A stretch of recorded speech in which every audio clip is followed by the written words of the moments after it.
St. Louis County Board with a moment of silence in honor of our servicemen and women serving around the world, those in law enforcement in this country, and all those innocent victims. We follow it with Pledge of Allegiance.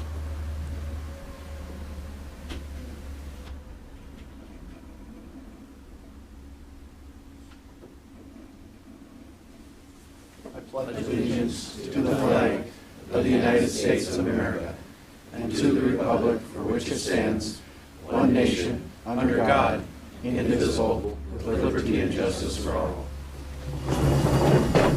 Did you take it back to the house or later? Will the clerk please call the roll? Commissioner Boyle. Here. Commissioner Olson. Commissioner Rukavina. Here. Commissioner Stauber. Here. Commissioner Nelson. Here. Commissioner Yukovich. Present. And Chair Commissioner Jewell. Here. And we'll invite the chair of the Northland Town Board to come forward and do a welcome. Brian, thanks for having us. Thank you very much. And we welcome all of you to Northland Township. I'm Brian Burton. I'm the lead chair of the township. I've been involved with the township for the last 12 years or so. And we have Leah Frederickson, our court recorder. She's filling the shoes of Bobby Percola, who's been a mainstay for us for many years in this area and still actually is. And Chet Nelson is the other commissioner that I work with on a regular basis. Chet Larson, pardon me. And my bride, the one that keeps me in order, as she says. Adult supervision. Adult supervision, right. She works in the fire department and emergency responding area for the township, is very active in that area. And again, thank you for coming out. We appreciate it very much. Great. It's always fun to come to new places. As I was saying to Brian, I've been on 7 years now and have never been here, but I gather we have been here in the past. So fun to be back again and fun to see the townships all over the county. So thanks for having us. With that, we have a point in our board meeting where citizens are allowed to address the board on items that are not on the agenda. And so are there any citizens, other than the town board chair, who want to speak to us? Seeing none, we'll move on to the consent agenda. So moved. Moved by Commissioner Nelson, seconded by Commissioner Boyle. Are there any items to be pulled down? Hearing none. All those in favor? Aye. Those opposed? Motion carries. The next motion is motion that resolution that's been tabled. Is there a motion to take it off the table? So moved. Support. Made by Commissioner Nelson, seconded by Rukavina. All those in favor? Aye. Aye. Those opposed? Motion carries. So, does somebody want to move the? I'll move it. Okay. Support it. Supported, and I'd look to administration to frame it. Well, thank you, Mr. Chair. We had a good discussion on this at the Committee of the Whole a couple of weeks ago, but there were a couple of items that needed clarification, specifically the geography and the work to be done. The action before the board is to authorize a grant application to the Department of Natural Resources under their dam safety program for the Little Stone Lake Dam. Described in the board letter are several items, engineering to inspect the dam and design exactly what needs to be done after surveying, designing, and monitoring it. The bid, in addition, the resolved for the board is that A+ Landscaping will, in fact, install 2 culverts. We're going to replace both culverts at the dam. And aside from that, purchase reinforced concrete culverts to provide the materials. So the action is several-fold. Again, principally, this is to take advantage of a $100,000 appropriation from the legislature this past session. At this point in time, it is a 50-50 match. I'd like to have some discussion later in when we prepare legislative priorities about whether that match can be lifted. But at this point in time, there's approximately $85,000 of costs to install and replace the culverts, and that would be borne equally. Our share, our 50% share, would be paid from the Land and Minerals Trust Fund. Is there any discussion? Commissioner Nelson? Thank you, Chair, Commissioner Jewell. First of all, I brought some pictures today because, and please, if you haven't read the backs of them, please do that. Look at the date. And when we discussed this a few weeks ago, St. Louis County is the land of 1,000+ lakes, and we have stone lakes in several districts apparently. But the irony is, they're kind of the same. That's why I sent them both ways. But the irony is that ever since I've been a commissioner, I've been fighting for the DNR and for money to fix the Stone Lake Dam. Well, the Stone Lake Dam is, you're not that far from it here, folks. It's kind of right through the woods here to our west. And we finally, and I apologize, I lost track of this piece of it. About 2 years ago, Director Faldesi, with money that was really part of the judicial ditch money and part of the money that we got from by creating the wetland out there, he used county funds to permanently fix that dam. We did get the DNR to do a temporary fix on it way back when, but when that dam went down, Stone Lake basically ceased to be a lake. And when we forced them to put it back into place, and again, if you look at the date, when we forced them to put it back into place, the kids could go back out and enjoy the lake again. So the pictures have hung around for quite a while because they remind me that every action that we take here, it matters to people. So, but I apologize, when I saw the Stone Lake with information to follow, okay, my mind went to Stone Lake. And finally we got some money to fix this thing. Unbeknownst to me, like I said, Director Faldesi had already fixed it. But it points out one thing, and we should always be cognizant of the fact that the DNR continually is pushing things to anybody and everyone who will take them. And in this case, even on this one that we're accepting the grant for, where is the Department of Natural Resources? What I would like to have is, if we're going to start controlling these dams and we're going to start taking over the authority, then I want part of the boat licenses and I want part of the fishing licenses, and shouldn't we get that as a resource if we're the ones that are ending up putting this, basically, folks, other than this money from the state, putting on property taxes. We have 150 water control devices in northeastern Minnesota that have been there since before, actually, WPA days and before. And they are on lakes that you don't even really realize they're on.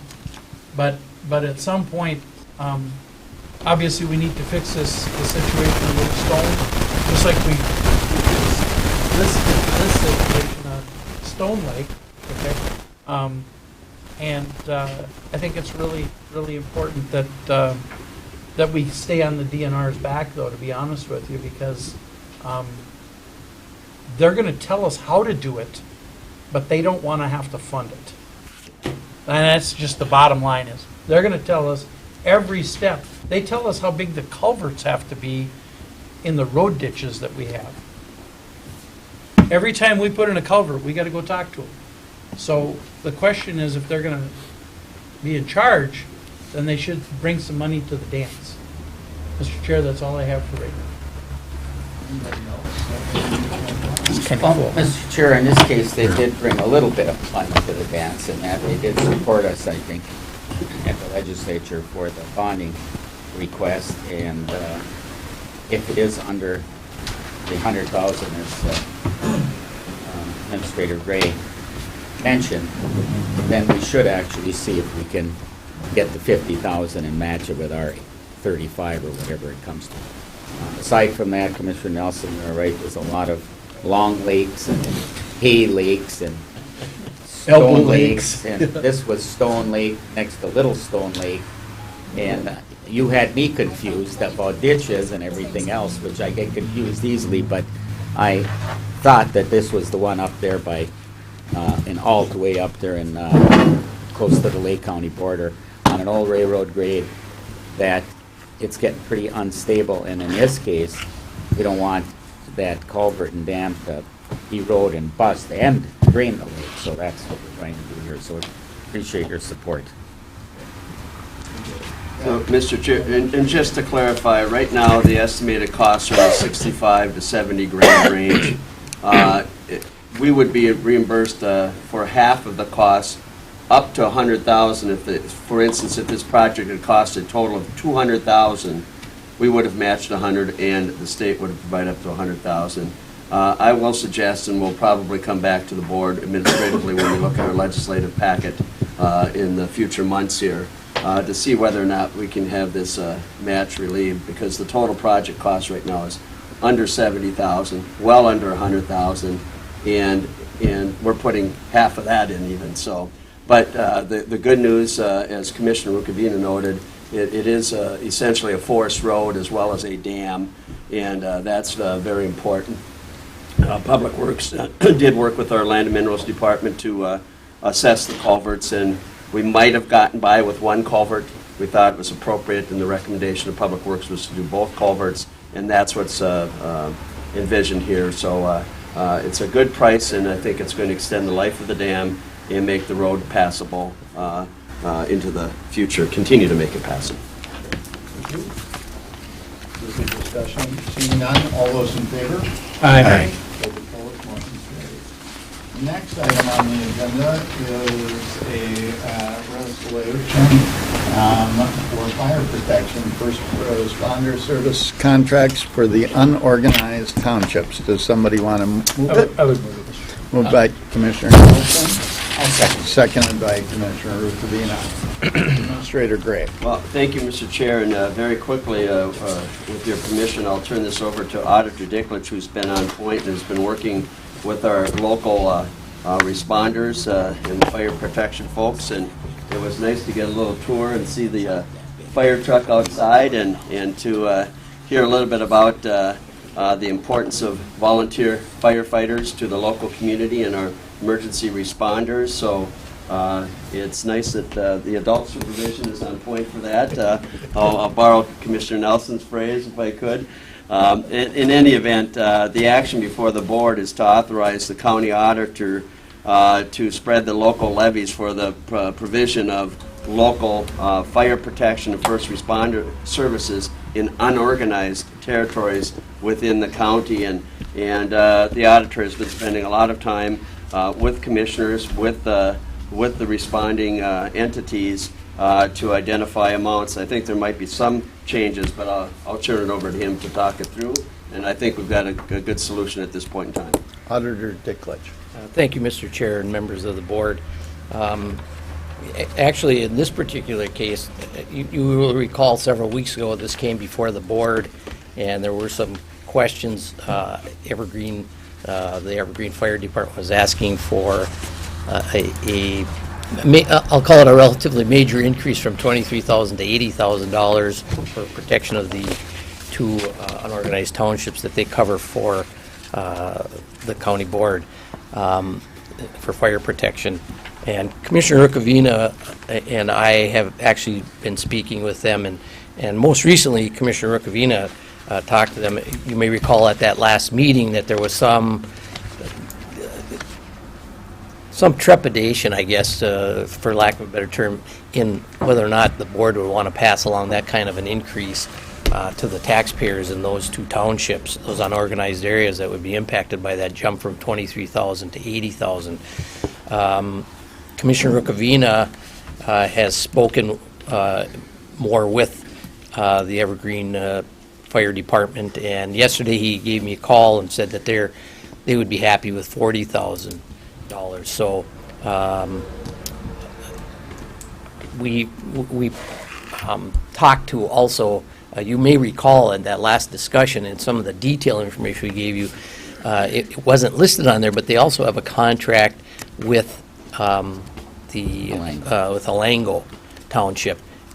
And we clarified that yesterday. The city of Cook, or the Cook Fire Department covers part of Alango, and Evergreen covers the other part. We did clarify with them that, in fact, Cook covers 75% of the county roughly, and Evergreen only 25%. And you may recall at that point in time that we may have mentioned that the contract with, they're asking St. Louis County for this jump from 23 to 80,000, that Evergreen was only paying $800, or Alango was only paying $800 for the contract with Evergreen. We did talk to the people at Alango, and they verified for us that Cook, the contract that Cook has with them is for $3,722.10, and Evergreen's $800. So if we did a proportional split, I went back and did it based on 75-25 of the total. Actually, the increase that they would be asking for, if they were going to stay proportional to what Cook is paying for their 75%, that would only go up from $800 to like $1,160. I don't remember the exact number, but that's where it would be. So it's only like a $300 increase. So they're getting their fire protection very cheap, and but they didn't ask Alango for an increase. But even if they did, to stay proportional with Cook, it wouldn't be that big of an increase for them. Otherwise, I assume Alango might make other arrangements. I don't know. I'm just giving information to the board. But they are willing, more importantly, I guess they're willing to take the $40,000. If the board so wishes, we have prepared a resolution that accounts, that changes that number from $80,000. One other question that Commissioner Nelson had for me, there was some, he questioned about some potential legislation that was brought up that would have provided some additional taconite money to these townships, and actually it only would have impacted one of the townships, but that law did not, that legislation did not pass, so there was no funding, extra funding provided, Commissioner. And I think with that pretty much covers it. And if Mr. Chair, if Clerk Chapman, if you'd like, Clerk Chapman can pass that optional resolution around for the board to review. All it does is change the dollar amount from 80 to 40. But right now, you have the current resolution on the floor. Commissioner Nelson. And Mr. Chair, as the maker of the motion, I would like to turn to the commissioner from the district. I mean, as the chair of finance, that's why I made the motion, but I'm troubled by the amount, Commissioner Rukavina. If they're happy with the 40, and if you've talked with them, I'm amenable to a friendly amendment to this without a question. Mr. Chair, I don't know if the process of Chapman has another resolution that we could just offer that would. I would accept that as a replacement. But I do want to point out that we have two members from the department here, young guys as far as I'm concerned. Although, I do want to make this statement. This Evergreen Fire Department is kind of unique in its bylaws and everything else. And, it was, if I remember, was it Sulu Pabla that helped organize originally? Sulu, who had the wooden table in, and Commissioner Nelson remembers him. And it was always the objective of the Evergreen Fire Department to keep their tax burden as low as possible. So for the last, as far as our records go back, they've never ever asked for an increase, which is kind of unique on our sheet here. But the jump was pretty significant, and they're taking measures to look at, because they haven't gotten any grants from Homeland Security and that, like other departments have, and struggled with that. So I've talked to both of them, and I'm just inviting, Mr. Chair, maybe if anybody would like to speak, or you don't have to speak, Gory. But by the way, he grew up down the street from me, and he's half Finn too, so he's. So we do allow members of the audience to speak to specific agenda items. So if either one of you wishes to speak, you can get up and speak, and you just have to state your name, address, etc. Either one of you want to say something? Yeah. My name's Chris Yanuskowski. I think they want you to speak over here so they can record you. My name's Chris Yanuskowski. I'm one of the members of the fire department, and Corey Van works the fire chief, so we're here just to represent, kind of answer any questions that you folks have about it. But yeah, we've been very frugal for a very long time, and it got to the point where I'm the treasurer, that financially, in order for us to look at upgrading our equipment to things that are newer than 30 years old, we had to figure out a way to do it economically. And our money that came in pretty much met our expenses every year for training and all the other miscellaneous things for that. So, and we did apply for a bunch of different grants, looking at different ways to get other options to improve our equipment and that kind of thing. And it basically came to the point where we needed to start a discussion, and that's why we came up with the number that realistically I looked at is if we were going to replace our apparatus, so that the oldest apparatus would be 30 years old, so we would buy new and then use it for 30 years and then replace it every 30 years. And we had 3 apparatuses we were looking at, an engine, a tender, and then a wildland rig. And just on that rotation, every 30 years, the cycle of that piece of equipment would be done then. That's where we got the numbers for our increase, and that's why it was so huge.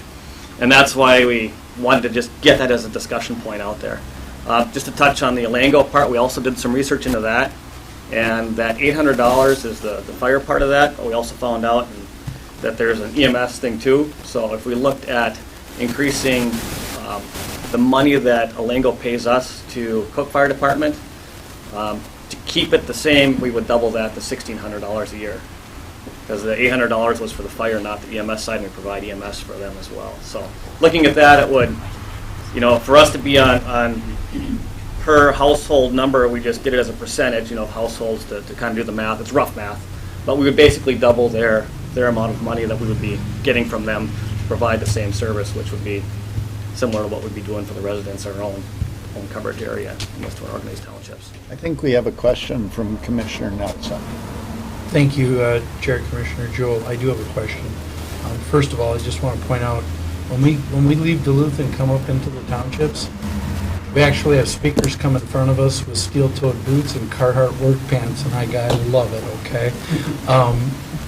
I would say that those of us who live in town also have steel boots and Carhartt pants, so But they appear in front of us wearing them, okay?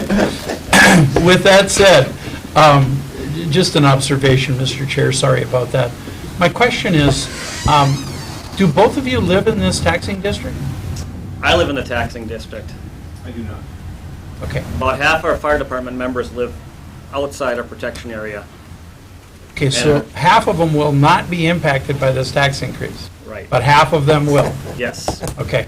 And I'm sorry, board members, that a lot of our volunteer fire departments up here, what you find is that you'll have members from a pretty vast area that are members of a fire department in an area that they don't even necessarily live in, and that's why that taxing piece was important to me. But I'm also in another fire department that I don't live in. So. Very good. Thank you. So yeah, we share resources in that way. Otherwise, Right. we don't have fire protection. So.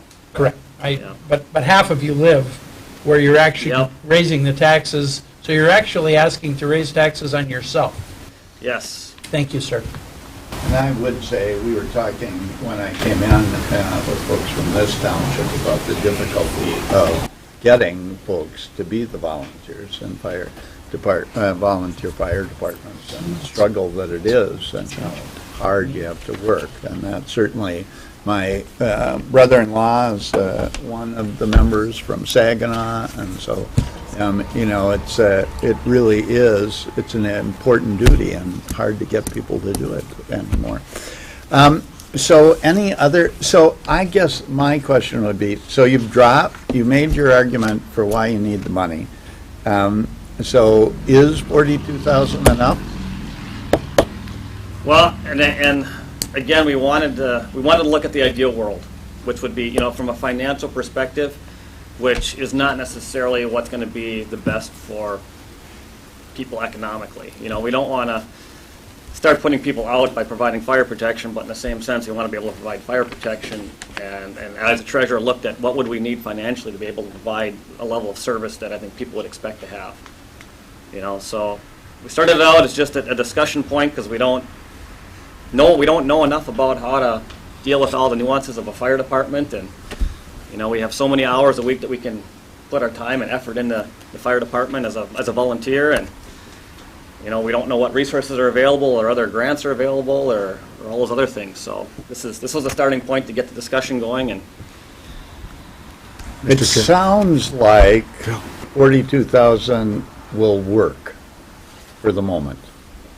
it Is will that what work I- getting us towards our Right. end goal, yes. Okay. Yes. Commissioner Thank you, Stauber. Mr. Chair. Maybe this is best for the fire chief to answer, but how many mutual aid contracts or other townships do you serve? We have mutual aid contracts with our surrounding townships, which would be Kenny Great Scott to the south. It would be French to the west. It would be Chisholm to the southwest. It'll be Bearville to the northwest. It would be Cook to the north. And it would be Pike Sandy Brick to the east. I think I got them all. So you have mutual aid with 6 other entities, and the original request for 80, was it 84,000? That was, you say that was a starting point.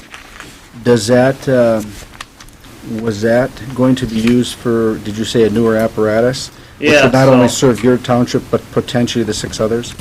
Every fire department in our area, if there's a fire call, we're all going. That's just the reality of the situation, that we don't have enough members to be able to cover everything. You know, if you look at how many people you need on a fire ground, given the number of members each of us in those different departments has at any given point, if somebody's working or out of town or not around or unable to respond, I don't know how many calls that we go on where it's just one fire department. You know, I would say that most of the calls we go on, there's at least 2, probably 3, maybe even more fire departments. Would you agree with that? Yeah. And that, It's just- Mr. Chair, and that includes EMS, car crashes, et cetera? If we have a car crash, that kind of thing, EMS is a little bit different. You know, we have our emergency medical responders, but we also have whatever ambulance services is coming into that area. And we work with 3 different ambulance services in our area. So depending upon where that happens to be. But I would say less so with EMS stuff because if it was a mass casualty type incident or something bigger, I'm sure that everybody else would be involved in that, yeah. But Commissioner Boyle. From what I get out of this, you're all right with the decrease, but also that, you know, don't leave yourself so thin that I respect your opinion on, you know, we want to make best for the taxpayers, but this is an essential service that you guys are providing. And, you know, if we can prevent one death, that makes it all the worthwhile. So make sure if that's the case, I mean, there's always coming back next year and raising that limit up if need be. yeah, and that's where we wanted to just put something out there as a starting point and knowing that anything we got was going to put us closer to that goal than where we were at currently. You know, I just didn't see us from a fiscal perspective being able to, I mean, we're floating, we're sustaining, but if we have a major equipment repair or if our engine has something major that goes wrong with it and is out of commission, you know, buying a new fire engine is an expensive proposition. You know, that's where you're looking at that $300,000 to $350,000 for the apparatus, and when you're pretty much balancing your books at the end of the year, there's no way you can get to that point without some additional funding somehow. As a follow-up, but don't be shy if in the next year or 2 you need to come back to us and talk to Auditor Dicklich about that, of needing to raise that again if need be.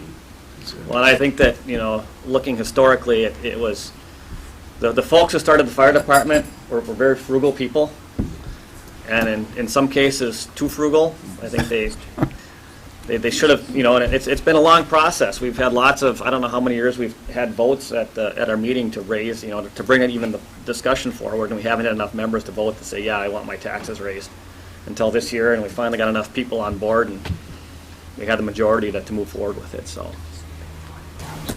I guess, so the voters voted to move forward with 84,000? On our department. in our Yep. department? Yeah, Yeah. the membership.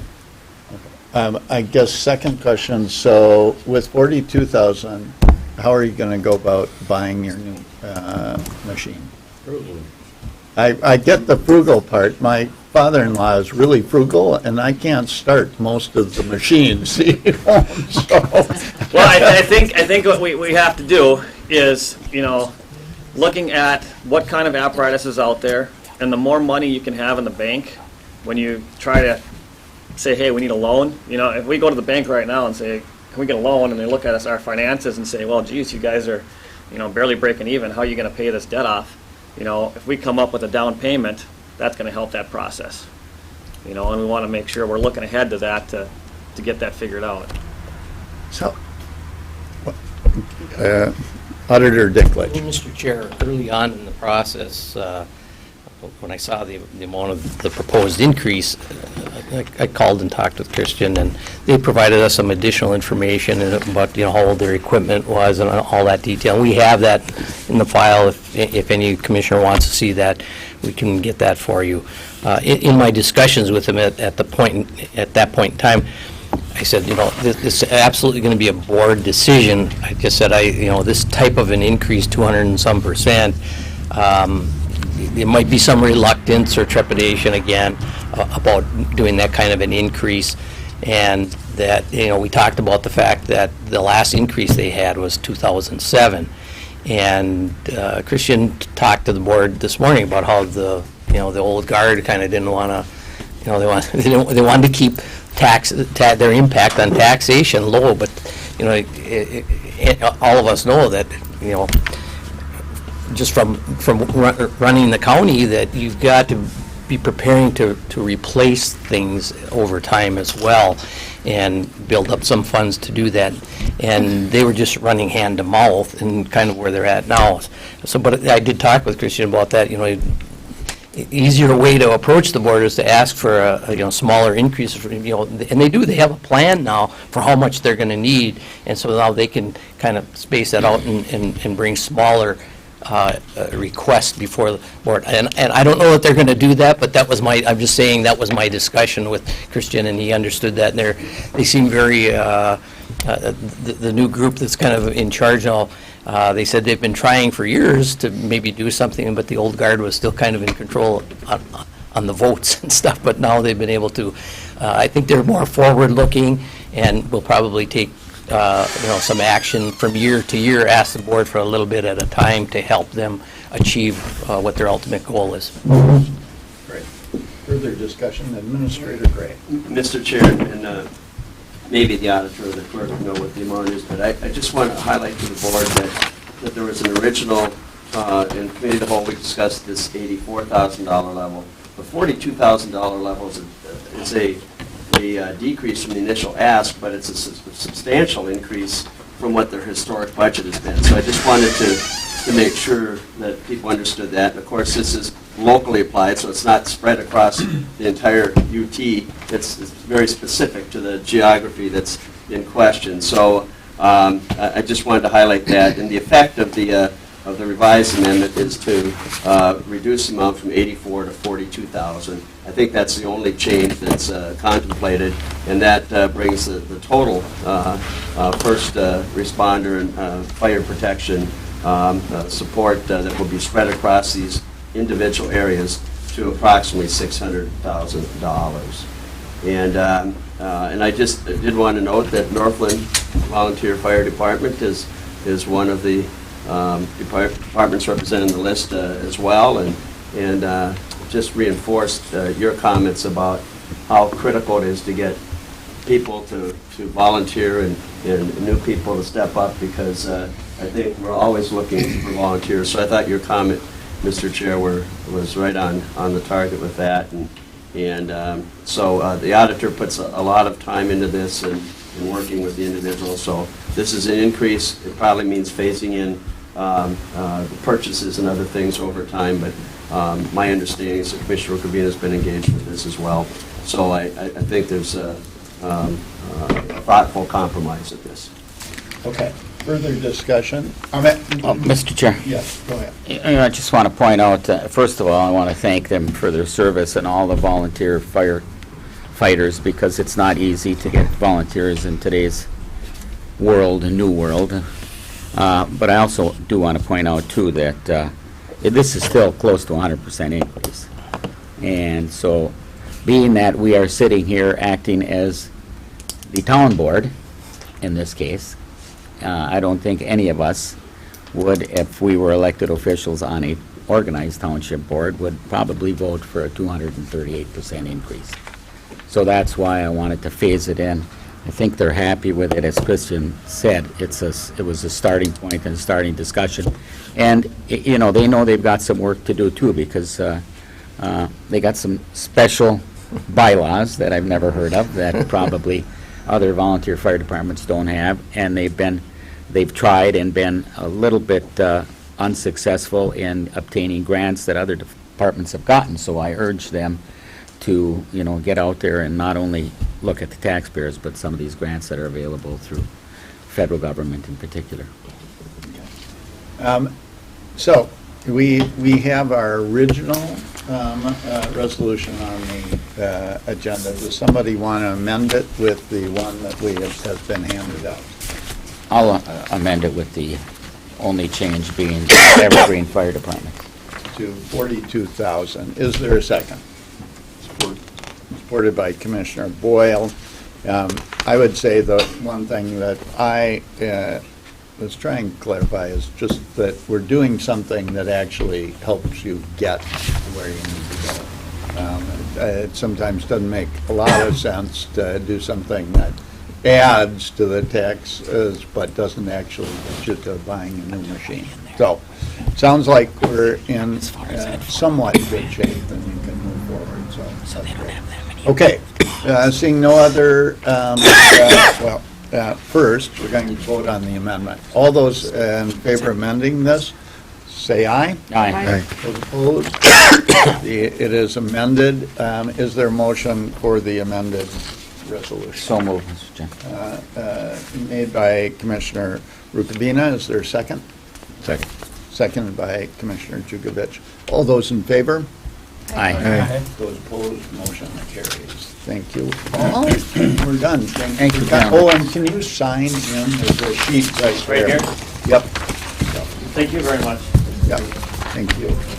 Okay, with that, I think we need a motion to adjourn. Mr. Chair, before we leave the board meeting, I was remiss earlier that when the introductions were taking place, I do want my fellow board members to know that Chet Larson also serves on the county school board, county school district board, and he's also been a very long-standing member on the Iron Range Youth in Action Board, and one of the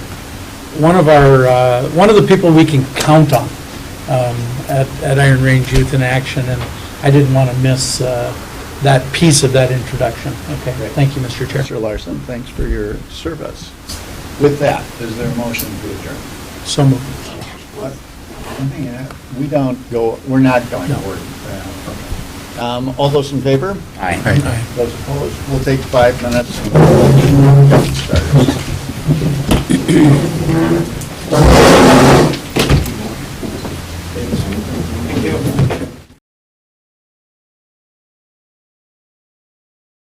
Consent agenda is our consent agenda. Is there anything someone wishes to put down? Yes, Commissioner. Number what? 15. 15. Okay. Is there a motion to approve the consent agenda minus number 15? So moved. Second. Made by Commissioner Olson. All those in favor? Aye. Those opposed? Carried. And we will go ahead and begin with Public Works and Transportation. Commissioner Stauber. Oh, okay. I thought we were going to go to the time specific, but we'll go to, I have, That time Pacific is for 11. Okay, thank you, Mr. Chair. I have one item, Public Works and Transportation Committee, and it's the award of bids, mill reclaim paving sidewalk curb and seal project on CASA 14, which is Proctor and Duluth, and that's boundary from 53 right up to the intersection of Vinland, and I will move it. Commissioner Olson supports it. Administrator Gray, please frame. Well, thank you, Mr. Chair. The action before the board is to award a bid to the apparent low bidder for a project on CASA 14, or County State Aid Highway 14 and Boundary Avenue, bordering Proctor and Duluth. The apparent low bidder is Northland Constructors of Duluth in the amount of $1,184,000 approximately. That's a significant discount from the engineer's estimate, approximately $166,000. So a good, strong bid, particularly for this time of the season. As commissioners are aware, the Proctor area and right along the boundary there are a number of projects that are going on. We've talked about a number of those. This particular project is lagging only because of some final engineering spec design and other changes and confirmations. So this project does go from Vinland down to the freeway, across the freeway in front of and towards Spirit Mountain as well, in front of the McDonald's and Holiday Inn Country Suites Hotel.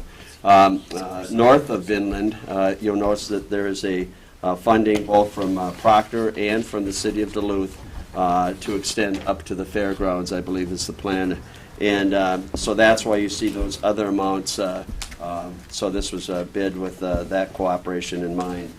So again, the action of the board is to award this contract to the apparent low bidder, Northland Constructors of Duluth, in the amount of approximately $1,184,000. Thank you, Administrator Gray. Commissioner Riccoviano. Chair, thank you. What percentage of the dollar amount is from the sales tax, if any?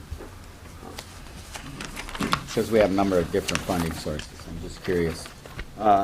Mr. Chair, Commissioners, I will confirm, but I believe this is from our state aid resources, so I don't think that we're using transportation sales tax on this particular project, either the bonds or the pay-as-you-go portion. I think this is part of our regular state aid program. And, Mr. Chair, being that it's a reclaim and overlay and parts of it, I'm assuming there's none of my favorite chip seal in this bid? Not at this point, no. And I will say that changing the subject for a minute, I am very proud of the way our Public Works worked with the city of Proctor and the city of Duluth on the northern part of this, from Vinland up to the hockey rink and the fairgrounds. I know that the price reflects what Proctor and the city of Duluth, as Administrator Gray stated, they're gonna pay for that portion. But this is the relationship that we want to build with our townships and cities to do just exactly what we're doing here, because it reduces the cost for them because the equipment's there, and so that working together is very important, and we've shown it. And I'm excited about this project. So, Commissioner Nelson. Thank you, Chair. Commissioner Stauber. To your last point there, Commissioner Boyle and I sat down with Mayor Larson a week and a half ago, 2 weeks ago, something of that nature, and you know, on the table was discussions of partnering and how do we get there on, specifically on some of the public works projects, and I couldn't be more pleased to see the city step up on Woodland and also on Rice Lake Road on that super sidewalk just recently. I think the leadership that we currently have in the city of Duluth is something that we absolutely need to keep that ball rolling. And I applaud your efforts of bringing Proctor and Hermantown, in on these projects, because for a lot of years, the Achilles on a lot of these projects was getting those partnerships and getting those fostering those relationships, and I'm just seeing a new energy around it. So thank you for that, and thank the Duluth Commissioners for helping out on that too, because I know it doesn't just happen. But we've got a lot of work to do down there, and it's important that we not put streets down and then tear them up the next year to fix the substrate. We got to work with the cities and do it all at once and not be back out there. So thank you, Mr. Chair. Thank you, Commissioner Nelson. Any other comments, Commissioners? Administrator Gray. Mr. Chair, just to confirm, there is a seal coat, which is a different version of a chip seal on this project, and the entire project is under a project labor agreement consistent with our construction standards where this is part of the project. So I did, to Commissioner Rukavina's point, wanted to highlight that. And a seal coat is different to the engineers, but to all of us, it would look very similar. But like a chip seal or a scrub seal, they have different variations on the theme dependent upon the road project. So, but this is a significant project going from Vinland south all the way across across the freeway. Commissioner Nelson. Mr. Chair, I just also have to comment on our New World Order. You know, a couple of years ago, we would have been talking about the curb and gutter and sidewalk, okay? And because every time there was a project that had curb and gutter, the discussion centered around the fact that is we don't have any curb and gutter in the North 3 districts, okay? But for it to switch to the seal coat stuff, I just find that pretty ironic. I guess we've evolved past the curb and gutter discussion anyhow. Thank you, Mr. Chair. Mr. Chair. Commissioner Rukavina. Mr. Chair, not to correct Commissioner Nelson, but I was going to bring it up, but then I thought about all the county roads within Ely and Evelyn and Virginia that actually do get curb and gutter, so I knew enough to not open my big mouth and bring that up, because it's not actually true, although, again, since I have most of the county roads, almost 50%, 47%, I believe, it's pretty hard to put curb and gutter on a gravel road, but then again, just like it's pretty hard to put a fog line or a center line on a gravel road.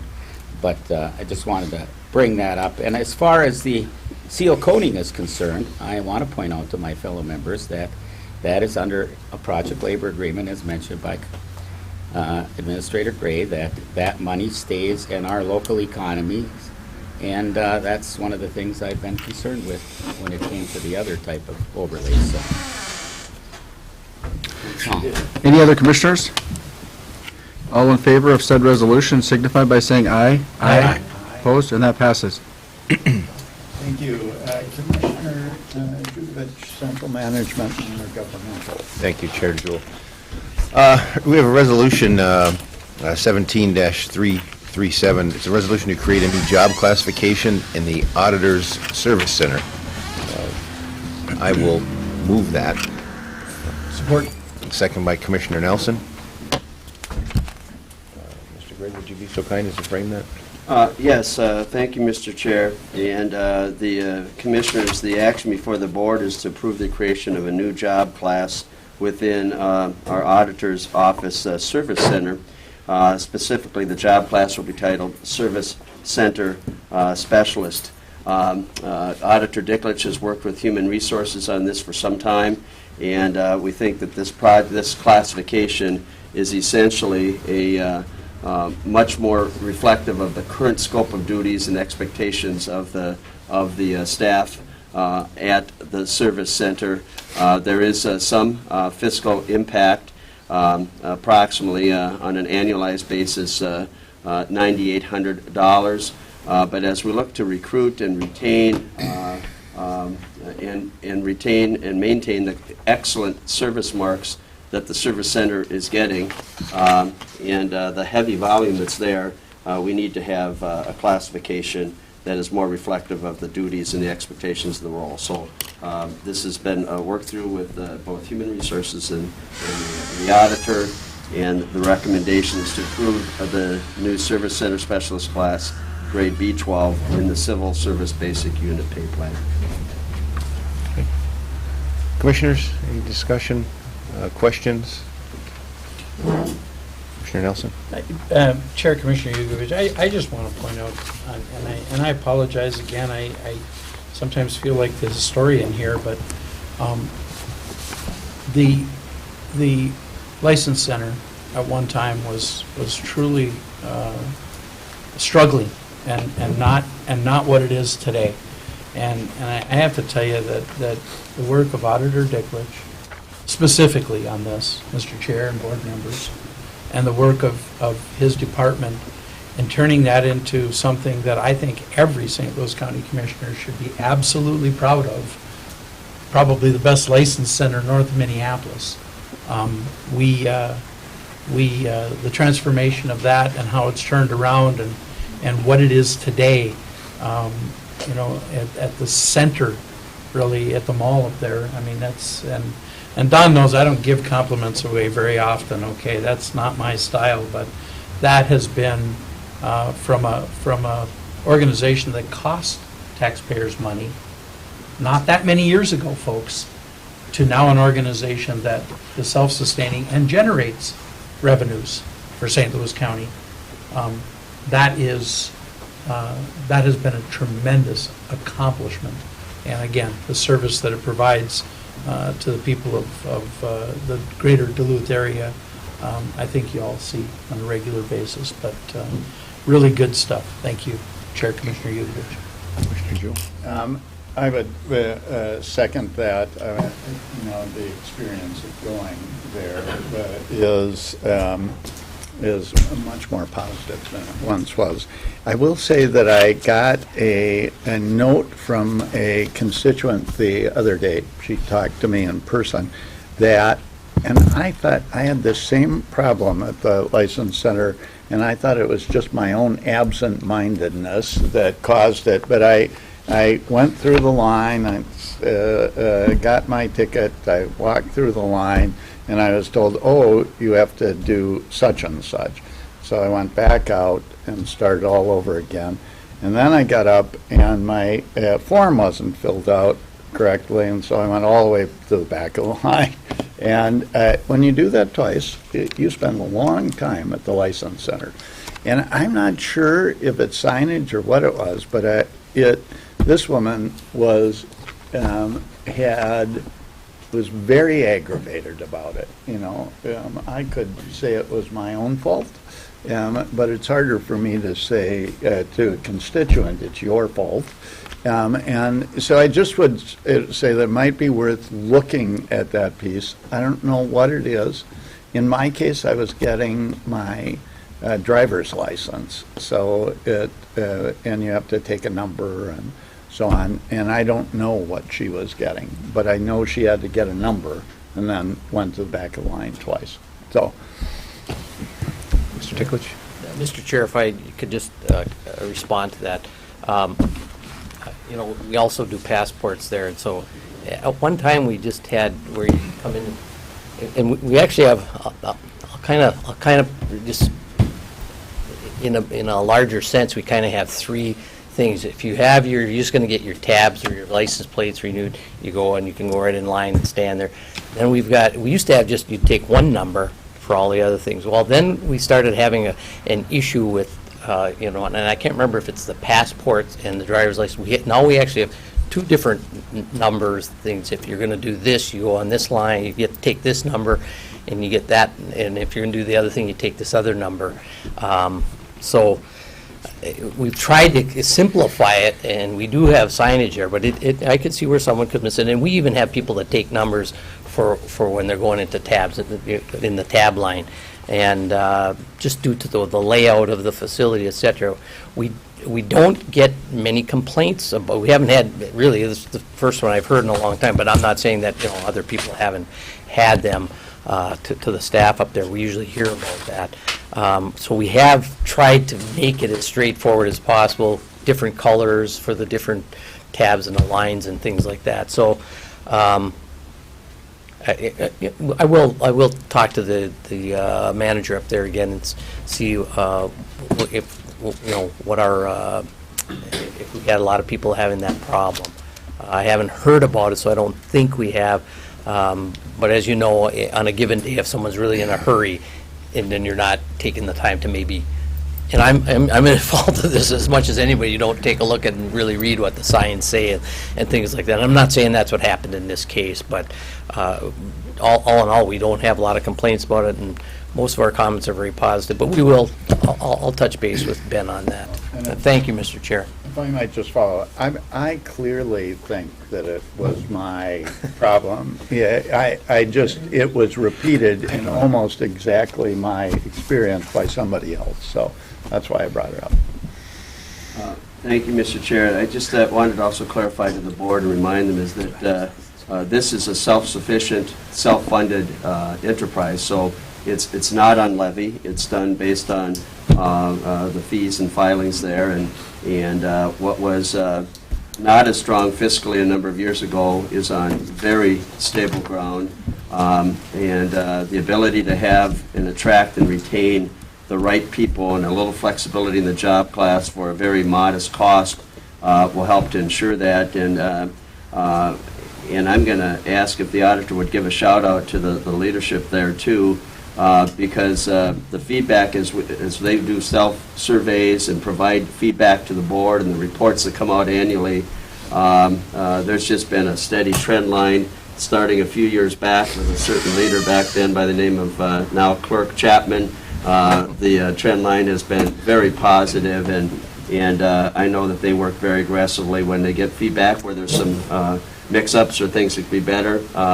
There's just a high service ethic at the facility, and that's more along the lines of what we've heard, and it's confirmed in the surveys that we do. So I want to give a shout out, and maybe you could acknowledge the leadership team there at present, Auditor Dickovich. Thank you. Any other comments or questions? Before we vote, I have to correct Commissioner Nelson. He has been so full of compliments today, many about my nose. So, and as far as that goes, many of you around this table also, but he is full of compliments today. So, that being said, all in favor signify by saying aye. Aye. Opposed? Okay, motion carries. Thank you. Next, we have 17-338. Resolution to create a new job classification to facilitate reorganization of the IT department. I would move that. Support. Second by Commissioner Nelson. Would you be so kind as to tackle this once again? Chair Jugovich, I sure would. The action before the board is to approve the creation of 9 job classes, which will be assigned to the Information Technology Department. These classes and this effort has been under the leadership of Director Craker, working with Director Gottschalk in Human Resources to develop a career path and a set of descriptions, job descriptions that are more in sync with the industry and more reflective of the duties of the individual people assigned to the Information Technology Department. As I noted, the Civil Service Commission has approved this. We've worked with AFSCME very diligently. They're supportive of these changes. And Director Craker can talk a little bit better to what these classes do, but essentially it eliminates or takes people that over time from 3 existing classes and spreads them over these 9 proposed classes. And you'll see that there's developers and engineers and business analysts. All of this is partly trying to sync up with the industry, partly to better reflect the scope and the work of the employees, and thirdly, in sync with his very aggressive approach and partnering with our departments to support county needs, departmental needs, and this alignment does that. There is a modest cost impact. I believe that the annualized cost of all these changes for I don't know how many people, maybe Director Craker can briefly talk to it, is approximately $17,000. But this brings us into the 21st century, so to speak, with respect to the job groupings and a reflection of their duties. Okay.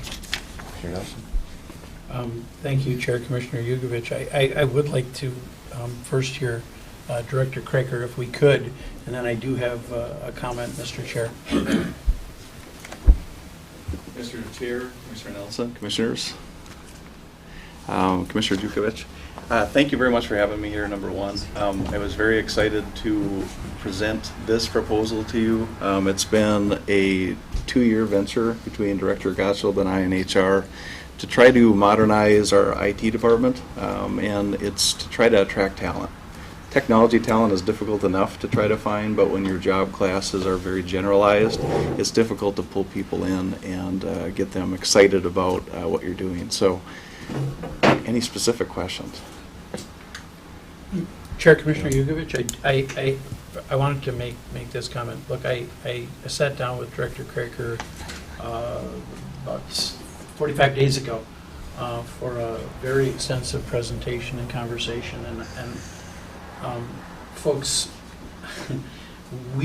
this board needs to have the time to sit down with Director Craker as a board and get a presentation, and whether we have time to do that in this budget end of the year, we may not, but I will commit to you that if I'm around next year, one of the very first things I want to do is get Director Craker and the IT department in front of this board. What is happening over there is absolutely exciting. And I am not a techie guy, folks, but by the time you get done looking at the efficiencies that are being proposed and the not being proposed, the efficiencies that are happening, along with some of these position changes that are being proposed in order to facilitate that even further, I'm excited about the tech department.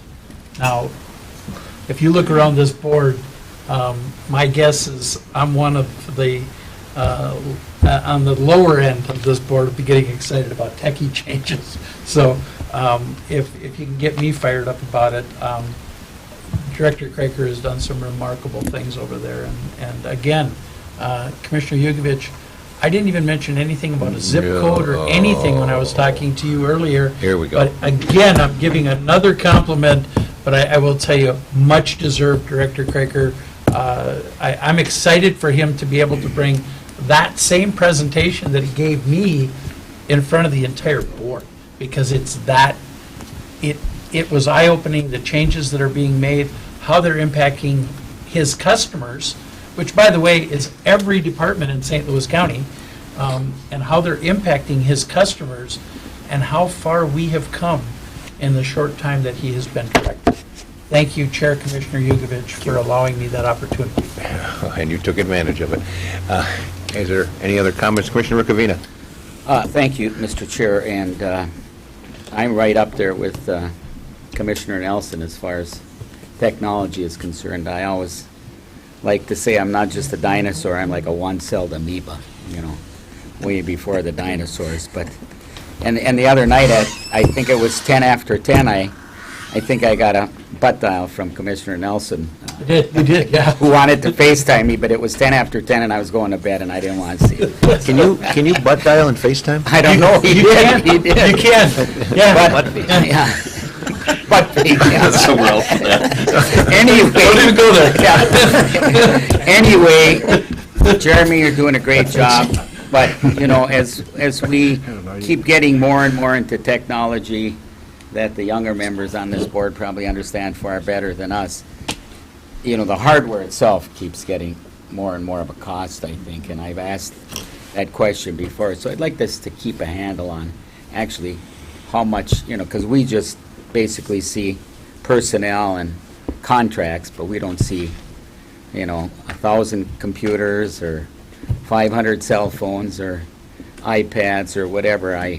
So I think we have to keep an eye on it, because I've seen that the more we go to a paperless world, the more paper we create. And I actually, we don't have any iPhone manufacturers in our county, but we do have a lot of loggers. So I prefer paper sometimes over technology.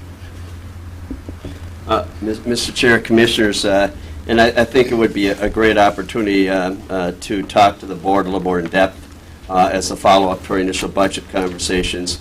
I would point out that I believe that Director Craker owns the distinction of being the only department to come in, the attorney's office, in Attorney Rubin's defense, to come in flat, in his case, with less levy reliance next year. So we're seeing dividends in how he's organizing, how he's responding to departments, and taxpayer support for the efforts he's making. And we're also with Auditor Dicklich and a couple other leaders, including Director Gottschall. Our IT steering committee is doing some really incredible work around what are very difficult software development decisions, disaster recovery, the whole gamut. So I think it would be great to have an opportunity for Director Craker to talk in the next weeks or months about IT and the investment this county is making, and quite frankly, the dividends that we think it's paying. And we do want to be mindful, of course, of our investment in IT, and that it's not just for the sake of having state of the market, but I think we're state of the art. We want to be current and relevant and bring service to the citizens we serve. Thank you, Mr. Chair. Any other comments, questions? Okay. All in favor signify by saying aye. Aye. Opposed? Okay, motion carries. Thank you, Commissioner Jewell. I'll turn it back to you. I would ask Administrator Gray that we put a time specific on one of our committee of the whole meetings in either September or October for Director Craker to do a presentation. We can do that, Mr. Chair. We also have a workshop scheduled for October. We'll see. Right. So we'll That work would it out be with fine you, as and we'll well. get that on the before the board. Okay, so then we have one item, and I do want to say to our visitors, I mean, it's a little bit like church, but there are a whole series of seats in the front here. We won't do anything terrible if you sit on them. I see people kind of squashing in back there. But with that, Commissioner Nelson, we have one item pulled down. Thank you, Chair Commissioner Jewell. We do have one item on the regular agenda under the Finance and Budget Committee. It is consent agenda number 15. It's the assertive community treatment lease at the Alcott Plaza in Virginia. I would move it. Is there support? Support. Been moved and supported. Administrator Gray. Thank you, Mr. Chair. The action before the board is to authorize a lease agreement, and I think I would even say extension, really, to rent space or lease space in the Alcott Plaza in Virginia. As was noted by the chair, for the Assertive Community Treatment Program, our staff and partners have been there for some time. I say our staff, our Public Health and Human Services staff. This lease is funded through medical assistance dollars, and the reason for the short-term nature and a little flexibility with an automatic inflator at the end is that it is anticipated that this assertive community treatment team will be in the Government Service Center North building when that building is completed. So we'll have the benefits of our community partners as well as our staff. One of the few exceptions to having outside staff in our county facility, but this is to provide that bridge time frame to when the building is complete.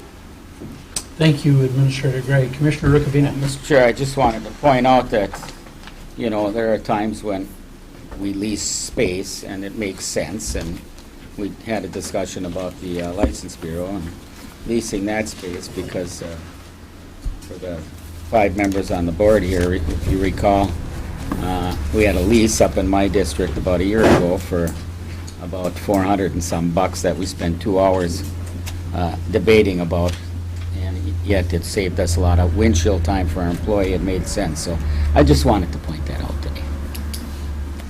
Thank you, Commissioner Rukavina. I will say that this space has evolved over the years. We do not have a tremendous amount of lease space in this county, but this is the ACT team. This is not Health and Human Services. This is the ACT team, which is a combined group that meets. I am very, very pleased that Director Mersch has decided that this team, even though it includes other agencies, is something that is going to be very, very appropriately housed within the new center north, the new Health and Human Services, along with other county departments north. which will save us some money ultimately, but again, not money that is direct county dollars, money that's coming into a program. So with that said, is there any further discussion on this matter? Seeing none, all those in favor signify by the sign aye. Aye. Opposed, same sign. The motion is carried. Mr. Chair, that's all I have in the Finance and Budget Committee for today. Okay, great. Well, we're almost exactly on time for time specific. Yes, We have Commissioner? time for our Do we have time? Yeah. Commissioner input first? We can do Commissioner input now? Sure. Okay, Mr. Chair, I do have a couple of things that I think are extremely relevant and timely, okay? The first, I made a trip to DC last week at the request of some folks, but I didn't just go out there. I went out there with about 5 things on my mind. I wanted to pass around an article that came out in the Missouri Daily News just the other day, and this has to do with the meeting that I had some time back after we were up in Captogama. I went over for a park meeting and went a little further and met with some of the folks from Cullen Peterson's office. But one of the things that I went out on transportation and folks, there is an appetite in Washington right now to do a transportation bill. But if we are not very, very proactive, what we will see is we will see another transportation bill that focuses on rural, or not on rural needs, but it will focus on those major metropolitan areas where traffic is, well, where traffic is. But it will not focus on the safety of our rural road systems. I had some very good meetings with Representative Nolan, with Senator Klobuchar and staff from Senator Franken's office. We're getting pencil whipped, folks, as often happens in government. We had a couple $1 million a year that was coming to St. Louis County because of all the federal land we had in St. Louis County. And back in 2013, a little law change or a little wording change in the law. Now all 87 counties in the state of Minnesota are eligible to apply for that same pot of money. Today, you don't have to have a federal forest or a mass of federal land. All you have to have is federal land. We've got counties that have 40 acres of federal land. They're eligible to apply for now road dollars, and quite frankly, we've lost that funding source. So there's a couple $1 million that if we could just get the wording to go back to where it was, which is where it's appropriately should be, spent in the Superior National Forest, spent in the Chippewa National Forest, because those are road systems that, quite frankly, don't have any taxpayers to rely on, and that's why that money was set up. The other pieces, I emphasize to our federal folks, not only on our in this district, but other federal folks in Washington, other congresspeople, whether they're in the 8th Congressional District or not, is that you cannot write a transportation bill that puts the money to MnDOT. Because if that money is put to MnDOT, it will not find its way to counties and cities. That situation has gotten so much worse over the years, quite frankly, since the loss of Congressman Oberstar. We used to be in the driver's seat. Now we're barely hanging onto the hitch at the back end of the bus. So the stress was that you've got to make certain that a transportation bill, if written today, is relevant in rural America and in rural Minnesota. And I will tell you that it received a lot of good comments, but I'm going to be urging members of this board, every time you get close to Washington, D.C., or close to a federal official, that we stress how important that this transportation bill that's going to be written, and it's going to be written, I believe, and they believe, in the next 6 to 8 months, that bill has to address rural needs. St. Louis County, when I talk about the money not going to MnDOT, this is the simple truth. St. Louis County, Tom, if you think you have roads in your district, here, listen to this fun fact. St. Louis County has more roads in St. Louis County than District 1 of MnDOT has in the entire district. We have more county roads, and yet we can't get the money past MnDOT. So we've got a battle on our hands, folks, but this is one that the truth is we can't afford to lose. And the other part of the truth of this is, if we win the battle, we will not likely see the money for 4 or 5 years. But the money that was there from years ago is flat drying up, folks. And we're seeing the results of some of the last of it, which is the safety money that this board has been dealing with on dynamic intersection lighting, lighted intersections, weather stations. Those are all things that came from that last round of federal safety money about 7 years ago.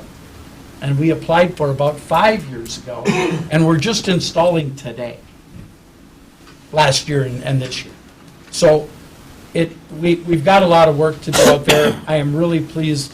Our senior-most congressman right now, of course, in Minnesota is Cullen Peterson, from up here, from rural Minnesota. And he is leading the charge to make certain that rural Minnesota gets their fair share. Secondly, Mr. Chair, if I may, I do have...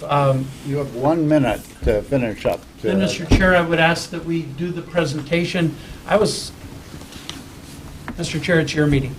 When you're done, I do have more comments in this period, and they are very relevant and time sensitive, Mr. Chair. Thank you. So, I really am going to start at 11, but if you have a very quick... Well, I can be quick, Mr. Chair. Number one, we have the hearing tonight in Virginia on the land withdrawal proposal by the Superior National Forest. It would be nice if everybody could attend. Number two, we've been invited, the board, by the Veterans Group in Ely, is thankful for the contribution we made to come to their dedication of their Veterans Memorial on August 12th at 2 p.m.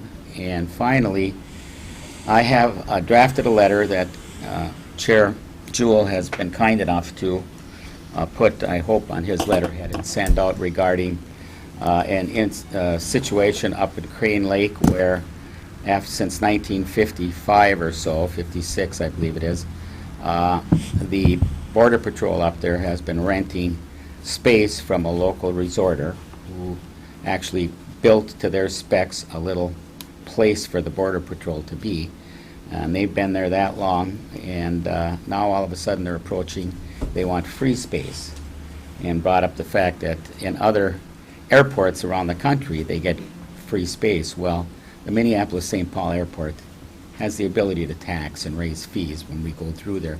This little privately owned seaplane base has no ability to do that. And so it's a letter to our senators and congressmen asking them to intervene with Customs and Border Patrol and leave the status quo there, because it's worked this way forever. There's never been any accidents up there or incidents up there. And so I'd appreciate all of you looking at the letter. As I said, Commissioner Jewell's been kind enough to put it. If you want to sign on, I'd appreciate your signatures on that, because the impact on the little community of Crane Lake could be very devastating if they don't have all of those people coming back through Canada on their seaplanes or boats, motorboats for that matter. I believe there's about 700 planes a year and about 2,300 motorboats that come through there. So, did you bring the letter? I've got the letter here, Mr. Chair. I had to work on it late last night to fix it up. My grammar isn't that good. My wife, who's a journalist, corrected me in many instances on the letter and fixed it up for me. So I can forward it to you, and then you could forward it to the rest of the board. Share it with the rest. So I got done with that right on time. Okay. With that, Sheriff... As for personal privilege, then Oh, before we have a start. personal privilege for a moment, and then we'll start.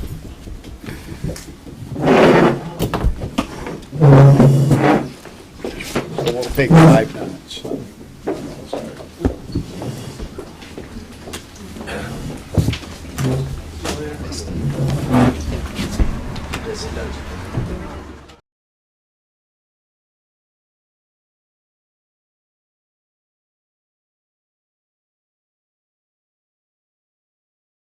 The anticipation time. Hold that out there again. Steady? Really? Like that, man. Yeah. Wow, was that a nice dog? Okay. Yeah, well, in the same sentence, he You're said flip, nice man? and Dodge. Go ahead. Welcome. Thank you, Mr. Chair and Commissioners. I would just want to take a couple of moments. We set this up quite a while ago, opportunity to give some feedback and information to the Board of Commissioners here on this last year with the School Resource Officer initiative. But for the benefit of our two newest commissioners, I'd just like to give a little bit of the history. Commissioners Yugovich and Olson were not here last August when we had the discussion over this pilot project. Some of you were here even back in 2008 when we first started the School Resource Officer program. So I'm just going to spend just a couple minutes going over that for the benefit of those board members. Back in 2008, this board approved a 3-year project with school resource officers. One school resource officer was for 2 years funded completely by a federal grant, COPS grant, Community-Oriented Policing. The 3rd year of that program was funded solely on levy dollars. One deputy at that time, and that was Pat Olson, who is a current school resource officer. He was basically the first school resource officer with the St. Louis County Sheriff's Office and the rural St. Louis County School District. I think, at least I would agree, and I think the superintendent of the school district would agree, that the program was very successful. Unfortunately, because of monies and funding, and the grant ran out, and it was funding not just with the school district, but also with the county, that the program ended. Early last year, there was discussion and support, both internally and externally, to renew the school resource officer program. We were presented with a unique opportunity. This board had what, as many of you know, is called the Public Safety Innovation Fund. There were levy dollars that were left over, not utilized by St. Louis County Jail Division, primarily in 2014 and 15, and they were significant dollars. Gave this board an opportunity to spend those monies in areas that they believe promote and improve public safety within St. Louis County. The Undersheriff, Dave Phillips, and I had several discussions with our county administrator, and there seemed to be support to once again renew this program. And then last August, we started the dialogue with most of the makeup of this Board of Commissioners, and there were some legitimate concerns on the part of some board members, but on a very close vote in last September, and with your support, we started, once again, basically a 3-year pilot. This time 2 school resource officers, one of which was able to make it here today. This is Deputy Matt Kruger. The other deputy, who back from 2008, had a lot of experience and done a fantastic job as one of those officers, is Deputy Pat Olson, and he's currently one of our school resource officers, but presently attending a conference for this very topic that we're discussing today. The agreement that we had or have with the school district is that the first year, which we just completed, is solely funded out of the Public Safety Innovation Fund, and the next 2 years, 25% of the total project cost is funded by 2142 school district. I know it's still early in our work here, but in discussions that I've had with the superintendent and the communication that he's getting even from some of his existing board members, is that even beyond these next 2 years, we'd like to keep this going. So we'll stay tuned for that, and I'm optimistic and hopeful that we'll come to some kind of arrangement, and with your support, continue this. I know that this last year that the work done by our 2 school resource officers has been very successful. Steve Salee, the school superintendent, is here, and he can tell you about, from his perspective, from the board's perspective. Actually, and Chet Larson, 6th district board member, is here. Maybe we'll even give him the opportunity if he wants to make a couple of comments. But the several meetings that I've had with the superintendent, the feedback I'm getting has been extremely positive from parents, from students, his board members, and even equally as important, from his staff, from the principals and other teachers and administrators. We have several people that are here today. I don't know if all of them or any of them want to talk, but I know we've got principal from Northwoods, right? John Bukmanich is here, the principal. We even have a student here, Lauren Berlin from South Range. Where'd Lauren go? Yeah, hiding back there. You want to say a couple words in a little while? Yeah. And also Christine McKay, who is a parent of 3 from Northeast Range School up in Babbitt. But anyway, I'd just like to, and the other thing before I forget is the 2 deputies that serve as our resource officers during the course of the year have kept a log of their activities. And both Matt and Pat Olson both kept a log. And I have copies here for you. We'll distribute at the end here, which will kind of give you a good flavor for the wide and varied work that they do. We've made sure that there isn't any confidential or private data in there, but I think it's a good snapshot for the board members and others to kind of know just what's the average day for a school resource officer like. With that, and we'd be glad to open up for questions at the end, but I'd like to turn it over to the Superintendent Steve Salee right now. Welcome, Steve. Okay, thank you, and thank you for the opportunity, Commissioner Chair Jewell and the rest of the board.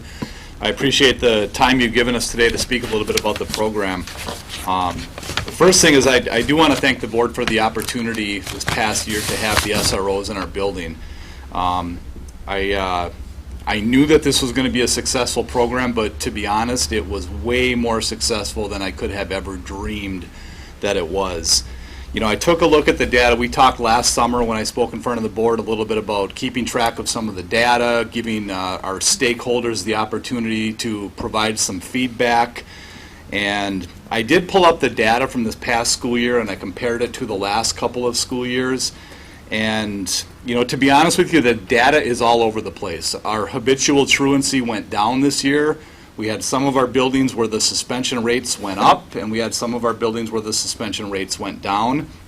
Our expulsions were down this year, but to be honest, we have very, very few expulsions each year. So I can't stand here and tell you that because of the SROs we had less suspensions. I can't tell you that our truancy is down specifically because of the SROs. You know, I'll be honest that a lot of it is just going to vary from year to year. We have different clientele every year. Sometimes we get a really difficult senior class that challenges teachers and principals, and sometimes we have much easier senior classes that are much more easy to deal with. So, you know, the variables change from year to year. What I can tell you is sometimes I consider myself to be the complaint department. I get complaints about athletics. I get complaints about sometimes it's curriculum or transportation or about every single area of the school district that you can. I typically only hear from people when they have an issue with something. I did not receive one complaint this entire school year about our SROs or the program. And quite honestly, that shocked me because I know early in the year we had a student that was being very violent and was let out of the school in handcuffs. It was a pretty volatile situation, and I sat by my phone just waiting for that phone call. I thought for sure I was going to get a parent call and complain, and I didn't. These guys are so professional, and I think the support was so much appreciated by staff and parents and students that it just never came to that. We did hold community meetings in each one of the 4 schools that the officers are in this year, provided the opportunity for parents to come. We advertised it everywhere, from TV stations, newspapers, radio stations, school website, Facebook, social media, you name it, we put it out there everywhere. And we didn't have a huge turnout in any of the buildings, which to me is a good sign that people weren't fired up about anything. And for the most part, well, really in all the buildings, it was extremely positive. I didn't get any complaints in any of the public meetings. We had a lot of great questions. We had a few people that spoke to the county board last summer that were opposed to the program. They attended the community meetings. They asked some great questions. They had some legitimate concerns. I think their questions got answered, and I have not heard from them since. We haven't received any complaints or concerns or anything from any of those since then. So the program has been extremely positive. The thing that impresses me the most as I get into the buildings, and I was up at a school spirit day at Northeast Range in the fall of last year, and what impressed me was we had different staff and different people in the building and an opportunity for parents to come in, but the kids that were in the building flocked to Deputy Kruger. They would stop him in the hallway. He and Pat Olson were both up there, but those kids knew who he was, and they stopped and they talked to him, and it was very informal conversation, but the kids were very, very comfortable.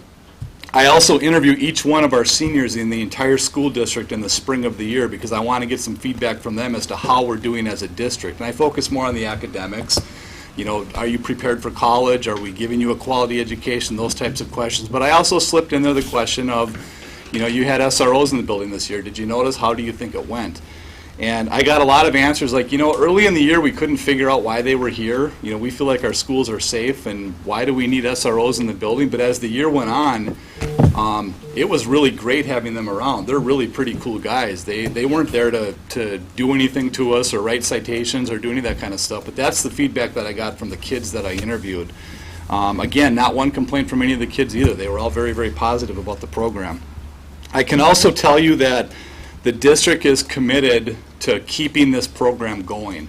You know, and much like you, a lot of it comes down to budgets, and, you know, and I can speak for the board that, you know, we are committed to using our Safe School Levy funds to help fund this program, and we would like to see this program continue long-term as well, knowing that as we go down the road, it's probably going to take more of a commitment from the district. I'll be honest, I think that even with 2 officers in the district, they each cover 2 schools, they are stretched very, very thin. And I can tell you, I see the emails going back and forth between my principals, and they fight over, where's Deputy Olson going to be today? I really need him at Southridge. No, I really need him at Cherry. And they're stretched very thin. They are much busier than I would have anticipated. I thought, you know, between 2 schools, I would have guessed that was pretty reasonable. So my long-term goal, and again, I know it's going to come down to funds for all of us, is to put an officer in each one of our buildings, because there is a definite need for it. Some of these investigations that the principals do, and now they've got some support from our officers, some of those investigations can take 2 full days. By the time you interview the kids that are involved in some of these hot topics that we deal with, it's very, very time consuming. And so I can tell you that the district, and I know I speak on behalf of my school board, I've got 2 board members here today, Chet Larson from Southridge, and Lynette Zupitz is here, right in the back here. She's from the Cherry area. But I have unanimous support on the board to try to keep this program going. And I understand, again, that it comes down to dollars and things like that. So, again, I want to thank you for your support. I do have a few other people here that would like to speak, if the board would like to hear from them. And I welcome any questions that you may have. Are there any questions for the superintendent? Mr. Chair, maybe at the end of all presenters. I don't want to jump ahead because there might be other people asking. There might be other people answering the question that I have, so I. So do you want to introduce who's going to Sure. talk next? I've got a few people that came and they would be very happy to speak today. I've got Michelle Metzig, who's in our Indian Ed program. She can give you a little bit of a perspective from our minority population. I've got Lauren Berlin, who will be a senior this year at Southridge. John Vukmanich is a principal up at Northwoods. Christine Mackay is a parent at Northeast Range. She's got 3 kids in the district. And I also have a couple of board members here. They weren't really planning to speak, but they certainly will, answer questions from you as well. So If you would just invite whoever you want to speak next up. I will start with John Vukmanich, principal at Northwoods. He can come up and say a few words. Thanks. Thanks John, for the welcome. opportunity. Thank you. From my perspective, I just love having these guys in the building. It's a great thing. I did come from a previous school district prior to my year last year at Northwoods, and at that district I was really wanting an SRO, so to get up to Northwoods and have Matt there was just wonderful. You're going to see some data, of course, on what a day in the life looks for an SRO in our buildings. I can tell you that, like at Northwoods, Matt will, he's doing everything from talking to kids about how they're driving their vehicles on and off campus to handling a chemical use type issue, all the way up to working with kids who have very high mental health needs and other kids and families who have a real dire need for being referred to county services. But from my perspective, the most important reason is twofold. I guess reason one, and the superintendent kind of touched on this a little bit, Matt comes into my building and he builds relationships with kids. He builds relationships with families. He goes into the 4th grade classrooms and talks to them about behavior and bullying and things like that. So the first thing is relationships, and the second thing is just flat out building safety. I feel that our buildings are safer with the SROs in them. Police response time in Virginia or in Chisholm or in Hibbing is going to be 1 minute. It's not the same for us. We're out in the middle of nowhere.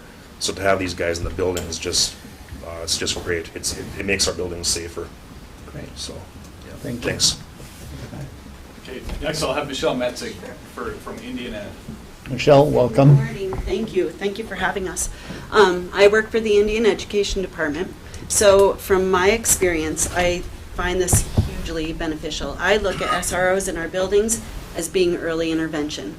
So building relationships with our kids and families, and then having that we know they grow into adults. So in this anti-law enforcement climate, it's really nice to have officers in our buildings building relationships, setting good examples for kids, and I just find it invaluable, especially with my population, which is about 21% of the district. So, yeah, any questions? Is that it? What can I say more?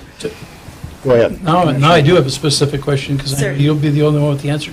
Yay! You said the native population, 21%? Yes, sir. Is that district-wide, or Yes. is that school-specific? It's district-wide. It varies at each building. Okay, so for Northwoods instance- would be much, much higher than Yes, that, correct? 30-some%, I believe, at Northwoods. Southridge, we have 136 American Indian students.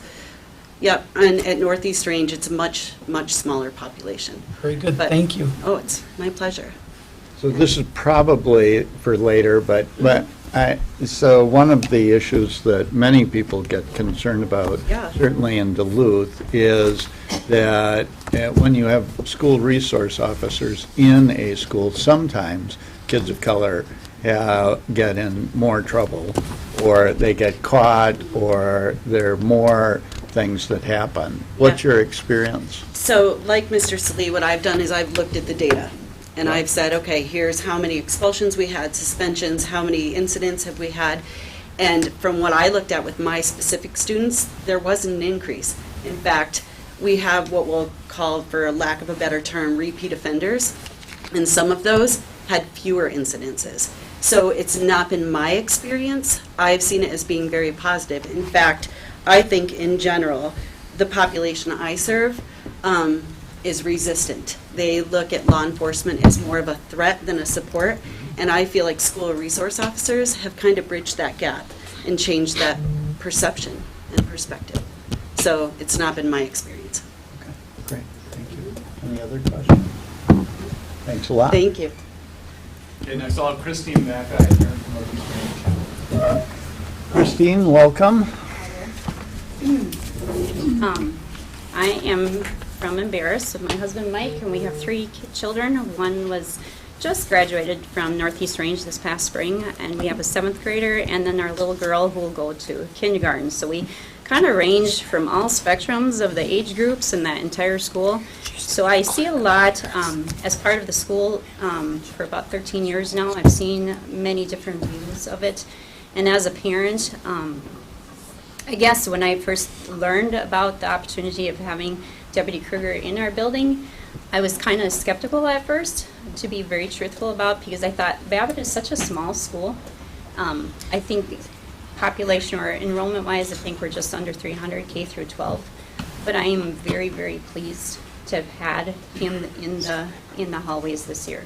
Not only as a parent, but also I do work there as a reading corps tutor, so I am there every day, and then I do substitute teach. So I've seen what he has done just on a day-to-day basis, just walking in the hallways, or I've seen him in classrooms interacting with kids, and like you have said too, he is building relationships, and I think that is just probably, besides the safety factor, I think that is just as important, just building those relationships with those children. I've seen a picture of him reading stories in the kindergarten classroom, and that's very heartwarming to see too. But just to be with the high school kids and having that interaction every day, it just gives a good positive feeling. There's just having his presence there is very, very important.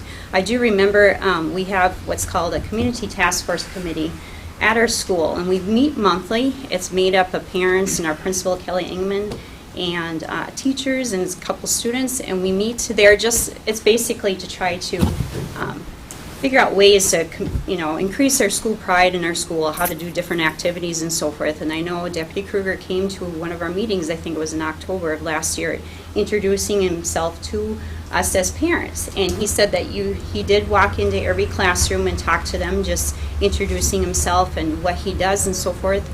And I do remember you were saying that you were talking to the 6th grade class, I think in particular, and there was one student that was wondering what if something should happen, say someone should come into the school with a gun or something, and those kind of conversations. Kids know what's going on today. It's not a very cozy, warm world that we live in, and those are concerns. And you said right away, that's for me to worry about and not you. So it's that kind of presence and that kind of reassurance to these kids that they don't have to be afraid. And we do have someone there. It's another pair of eyes for our principal. It really is a really great team effort with everyone, with all the staff included, including myself. So that's the way I feel as a parent and working there. Okay. So Thank you thanks. very much. Thank you. And next I'll have Lauren Berlin. Lauren, welcome. We're not scary, so go for it. All right. So I had Deputy Olson in my school when I was in elementary at Elbrook, and he has just returned this past year. So at Southridge, we have many kids in foster care and who have come from tougher situations, and having Deputy Olson is beneficial because he's there to be a positive resource and a positive role model that they wouldn't see at home. And then we also have seen a decrease in the drug and behavioral issues, because just having Deputy Olson as a constant presence, he's walking in the hallways and talking to us at lunch and stuff, and it just reminds students that school is not the place to be doing that kind of stuff. So thank you. Thank you very much. Nice job. Yes. You have a question that's going to be asked of you. Commissioner Nelson. Thank you, Chair, Commissioner Jewell. My question pertains to, and this is an experience of mine, but I want to hear it from a senior in that school or someone who's experienced it. Every year at start of school or at the start of the first nice days in spring, my phone would ring on traffic issues as the traffic entered Highway 47. When you're leaving school these days with the deputy there, did you witness a change in that, as the attitudes as they were leaving? Because my phone didn't ring, which is a very good thing, but was Was that part of that discussion, just traffic and how you know, safety, traffic safety I as don't you're know. coming to and? I play sports, so I usually like don't leave school till late. There you go. I mean, but Deputy She's Olson, pleading the like, fifth on me, Mr. Chair. he like knows when your tabs are expired and will give you a heads up. Thank you. You gotta turn on your phone, Commissioner.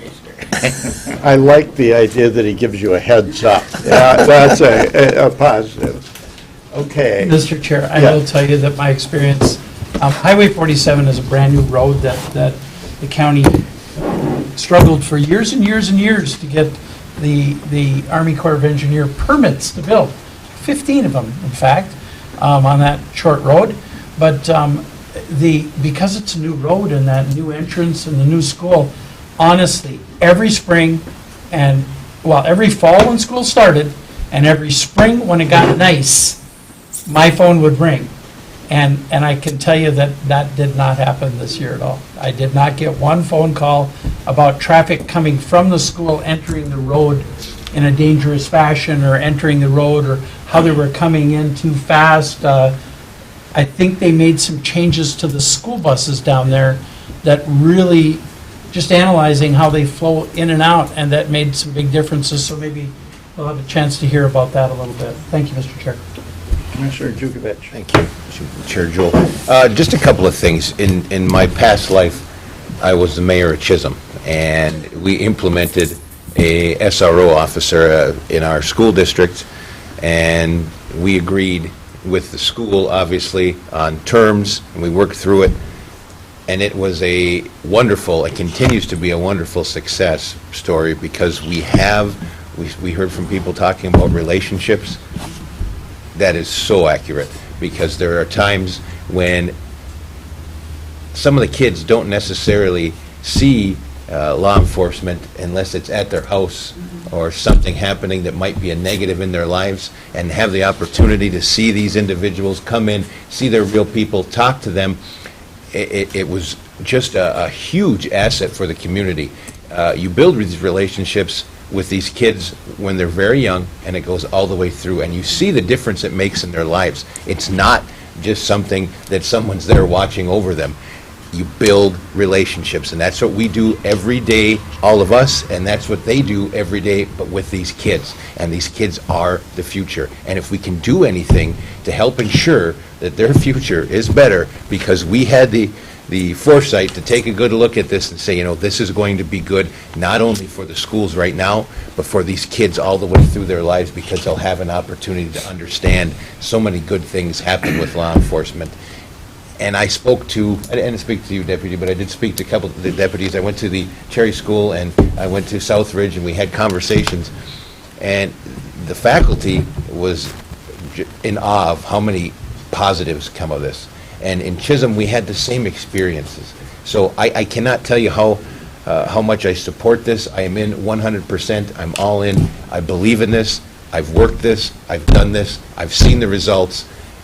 Anything we can do to keep this program afloat, I would suggest this board take a good look at it, because it behooves all of us to invest in our future, which is our children. Thank you. So, anybody else to speak? No, I think that's it. So, Sheriff Littman, do we want our officer to say something as well? Well, I give Matt the floor if he wants to take that Okay. opportunity. Matt, welcome. Other You, duties assigned. people have said so many good things. I made it all the way to Canyon. I'm sure you want to hear directly from me, right? I feel a little under the microscope, but I think it's good you do hear from me directly. It's been repeated several times, but the number one benefit I see from any SRO program is the ability to develop personal relationships. You know, getting to know these kids on a personal level, and them getting to know me on a personal level is something we can't do on patrol, just occasionally stopping in. When you're there on a daily basis, you really get to know, and they get to know me on a personal level, which in turn builds trust and good communication. And I've been a patrol deputy coming on 6 years here in St. Louis County, and what me and my law enforcement partners realized over time is that things go well for us and the community when we have good communication and trust, no matter who we're dealing with, from all walks of life. And that's something we can establish with these kids at a young age. Then when we do have an issue someday, they know where I'm coming from, I know where they're coming from, I know a little bit more about their family situation maybe, helps me make a better decision, helps them understand that I'm here to help them and problem solve. I'm not here to necessarily make an arrest or write a ticket. It's all about problem solving in our job. That's just, tickets are just a byfactor of occasional mess ups, I guess. But so that's number one. Number two, I agree with Principal Vukmanich. School safety these days is huge. We just attended a ALICE training, which is a big training nationwide, probably international now, but geared at responding to active shooter type scenarios or other active intruders. And it's something we can implement to citizens. It's not just for law enforcement. Can implement it to students, and I think that's something we're going to be using this year. But particularly with our county schools, a lot of them aren't right in town. We have a very large county, and our deputies are spread thin sometimes, could be a ways away. So I think that aspect is huge, having us on site in the event an emergency like that happens. But things we're doing regularly, you can look at these logs. We've highlighted the significant activity, if you will. And some of them have case numbers with them, which meant that it required an investigation of some sort or needed a little more thorough documentation to justify a police report. There's things happening every day, interactions all throughout the school, questions, kids, teachers coming up asking me things. So it's not all in there, but that's kind of a highlight of the more significant stuff. And there's some days where there's no activity, and thankfully, because I can get my reports done that way, because they tend to pile up after a couple days of things going on. So, but we're getting in classrooms, talking about drugs and alcohol, bullying, internet safety at all ages, down to the young kids who these fourth graders are using Snapchat now, and it's just too. They can't avoid, getting into some of these problems that the internet brings. So that's just crazy to see. So we're trying to deal with that and educate on that. My favorite, search and seizure, Fourth Amendment with some of the older kids is a big one. And several other things throughout the year. I can't think of it right now, but teachers will come up and be like, hey, can you come in my classroom next week or tomorrow or whatever and talk about whatever? And yeah, absolutely, sure. So we're doing things like that on a regular basis, and just whatever the administration asks they need help with, the deans, they're very busy, and they do a great job, and I'm happy that I can help them out with certain things. So, anything else? Or? One question, how many schools do you serve? Oh, so I go to Northeast Range in Babbitt and Northwoods and just north of Cook there.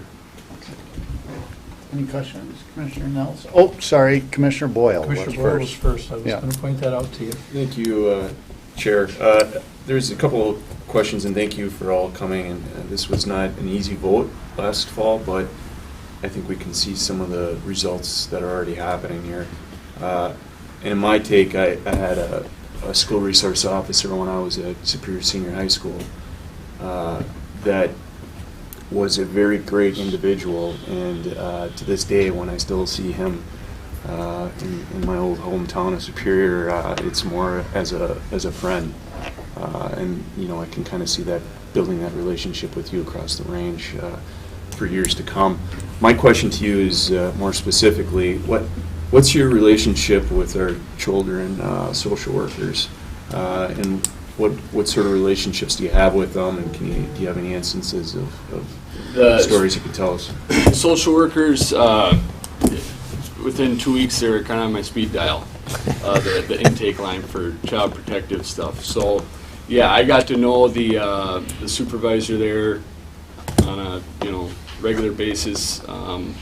they do switch positions sometimes, so just like we can transfer and do different things. So actually, later on in the year, I was talking with someone else more frequently, but I think the communication there is better than, if I'm repeatedly calling and they're getting to know me and kind of knowing some of the kids in the area that I'm, the schools I'm working for, I think that helps with them. I can offer more background information.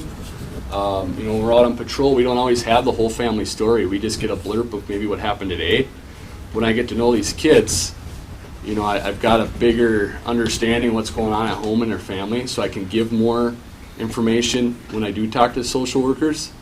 So definitely an added benefit there, more communication, more details being transferred pretty regularly. So I think that's so important, especially with some of our kids that are in out-of-home placement, the amount of stress that's no fault of their own on their table at such young ages, to have those kind of resources of keeping your eye out for them and helping them as much as they can through some really tough times in their lives. Right. It's so important with not only our social workers, but with what you do. Thank you. Commissioner Nelson. Thank you, Mr. Chair. I do have a question, but I want to point out how important this issue is to some folks, because we drug one of my local farmers off the hayfield here today to show up at this. So when you look back in the back there, if he looks like he's been making hay, Mr. Zupitz has been making hay, okay? And it's not easy to get us, I will say us, off the hayfield. My question and concern, and maybe it's to Rosa or the officer, look, if we have our officers in those grade schools reading to these young kids, I want to know if they can read Dr. Seuss well, because that's an art form, and it should be part of the criteria, I really believe. So if you can do one fish, two fish, red fish, blue fish, all then we're golden. that is a tongue twister. 4-year-olds or 4th graders are Snapchatting. I understand. I cringed at the thought, Chair Flipman. I might have read that one in that Northeast Range, actually, now that you mention it. Preschool, so if I messed up, they were just smiling anyways. Okay. So, Commissioner Stauber. Thank you, Chair Jewell. Sheriff Whitman under Sheriff Phillips, this is absolutely music to my ears. I have, as you know, my career spanned into part of the schools, and I have a younger brother who's a school resource officer in Duluth. Exceptional program. This is the folks that have spoken, Lauren, to talk about the positive benefits of law enforcement. And ma'am, you had mentioned the anti-law enforcement sentiment. We have felt it. And it's changing, and it's because men and women are building that relationships in programs like our school resource officers do. And you had mentioned they notify you when your tabs are expired, as they should, not just ticket. Some people think that the law enforcement just tickets, and wants to throw people in jail. Couldn't be further from the truth. And so I am so excited to continue supporting this program. And Matt, you and Pat are the best of the best, and we appreciate your service, and we want to expand this. I can tell you from this county board member, we want to expand this because it is about the future. Lauren is our future, and as Commissioner Jugovich rightly said, that's where we need to put our effort. So I'm not going to belabor the point. It's been talked about here in such a positive fashion, so thank you very much. Duluth's biggest ticket writer just retired. So I just have one question. I know that in my past experience that when there's investigations that need to happen in schools and by police, that sometimes there's been difficulty in arranging the timing of that, and sometimes one investigation's gotten in the way of the other. Has this improved that process at all for you all when you have needed to do an investigation? Yeah, as far as like timing, I know that the reports are more prompt, which helps us and the complainant, because I know sometimes things will get delayed. Maybe they get reported hours or days later because the school staff is busy or whatever. So having us right there and being like, hey, this just happened, it's an immediate something I can deal with, which is absolutely good. Lining up follow-up or whatever need be, it's all more streamlined. So I can communicate directly with IT people to get video, or bus transportation director. I have all these contacts and emails, and yes, the process is more streamlined, more efficient, and saves us time, saves them time, and it's going to make the investigation better because of that. Less things missed, I guess. So, I don't know if that answers your question, or. It does. I have one more question. Yep, It's okay. go ahead. What would you say is your criteria for success? Like, if you were to say, we say this is a successful program, what's your criteria? It's a tough question. Just off the top of my head, I've kind of realized this over the last couple of years. One thing that can be frustrating about our profession is, well, for example, say you're mowing your lawn, right, or doing some labor, and you can look back and see the strips of grass nicely cut, and you look at your work for that day, and you know you accomplished something good, right? Mm-hmm. And that you see your progress immediately. In law enforcement, you don't see those immediate results. So it's hard to know sometimes, like, did I do anything good today? But I guess just the small feedback that comes from kids, for example, a third grader, early in the year I started to eat lunch with her. Later on she says, I used to be afraid of police and I'm not anymore since you were here. The story about the girls, I ate lunch with the sixth graders who said, have you ever been to an active shooter in a school? I said, no, but we train for it all the time. I'm like, well, what do you mean? He said, well, we convert our weapons into simunition, which are fake bullets, rubber bullets, if you will. And we have role players go throughout a school, and we enact an actual scenario, and we do that every year, along with other trainings. And they're like, oh my gosh, that is so cool. Like, thank you. That we're relieved to hear that we actually train for that, and we're ready to respond if something were to happen. So I guess educating kids and kind of, if they do have misconceptions, kind of telling them about what we do and just how they feel about us, I guess, is a big part of what I see as success. I mean, ultimately, yeah, do we want them to grow up and be outstanding citizens and do great things? Every one of them. But do we all know that in reality that doesn't always happen? So, and I don't know, it's something that happens over time, and I can only hope for the best and just show up with a positive attitude every day, I guess. So. Thank you. Thank you. Any other questions? I will just add, as I said last year, I have always had questions about school resource officers. Part of it is I've long represented the most diverse neighborhood in the city of Duluth. And not everybody who is a person of color likes officers, and they have good reason to be concerned about it. And as you said, the positive here that really strikes me is that those relationships have been built with all of the kids. And so kids who might have a very negative view from their family's experience may have a more positive view. And that really is a good thing. I've long worked with the police on a variety of things, very seldom with the sheriff's department actually, but with the Duluth Police Department. And there really are amazing things that they have done over the years that make our place safer. The downtown officers know all of folks who walk the alleys, and that's an important piece, because if you know them, you're less likely to have problems. So it's very positive to hear this, and the idea that building relationships across it works.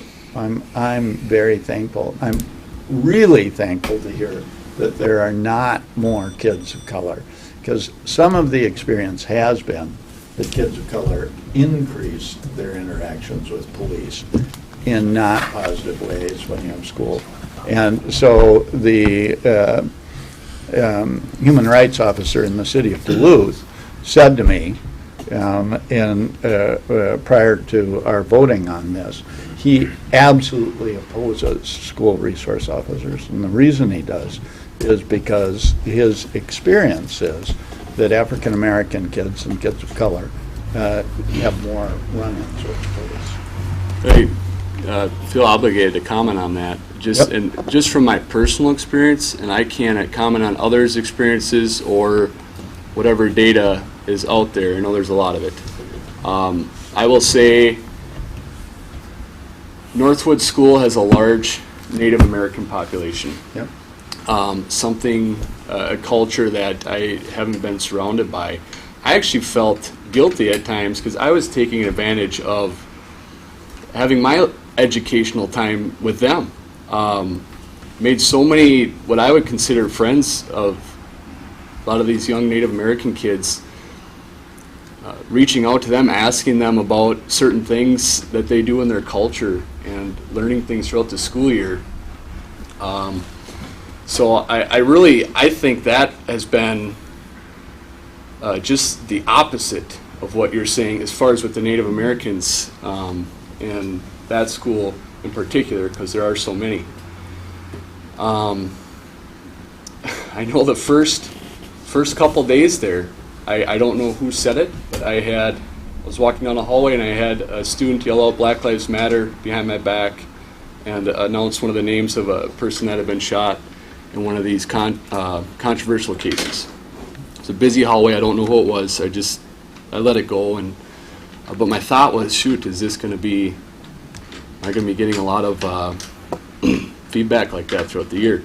I didn't hear one more derogatory comment towards me or anything like that, controversial, I guess, throughout the rest of the school year. And to me, that said a lot, because and the kids did have questions about some of the things going on in our country, no doubt. But we had very respectful, informative conversations about what their views are and what my views are and how we can work together to solve some of these problems.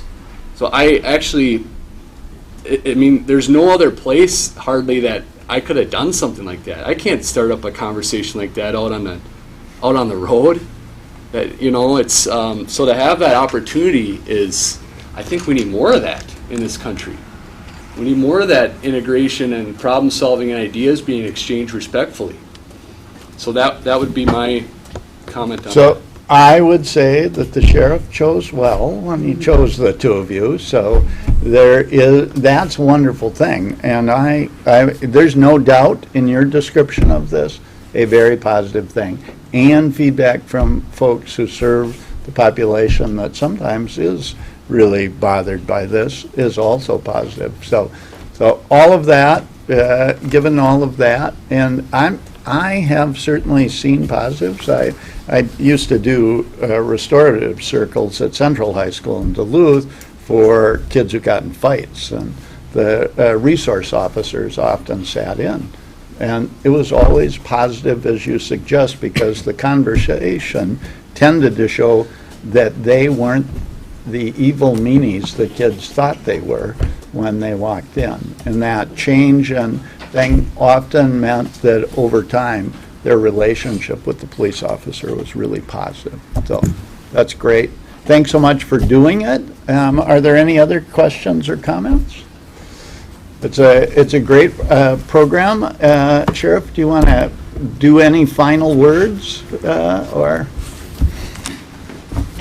No, Commissioner Jewell, other than just a follow-up, and I recall back to last September, I told you we'll make sure that this works.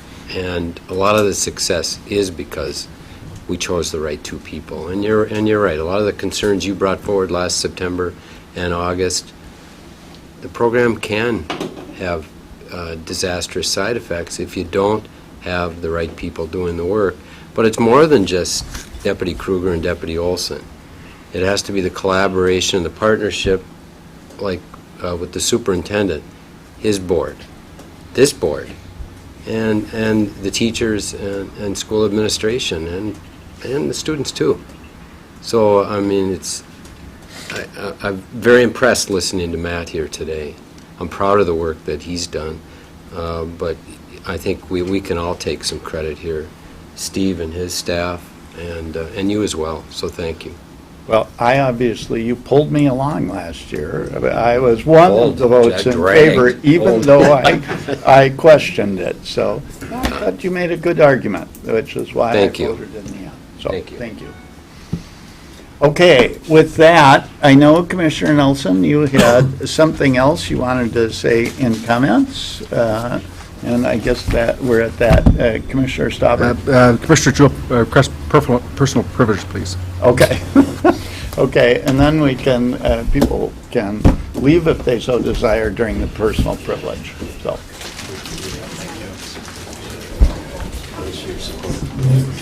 In all your spare time. There you go. You gotta get back on the field.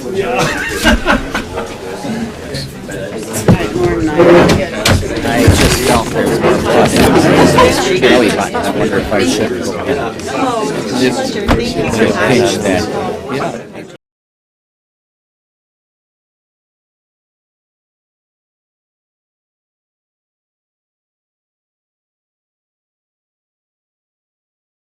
Commissioner Nelson.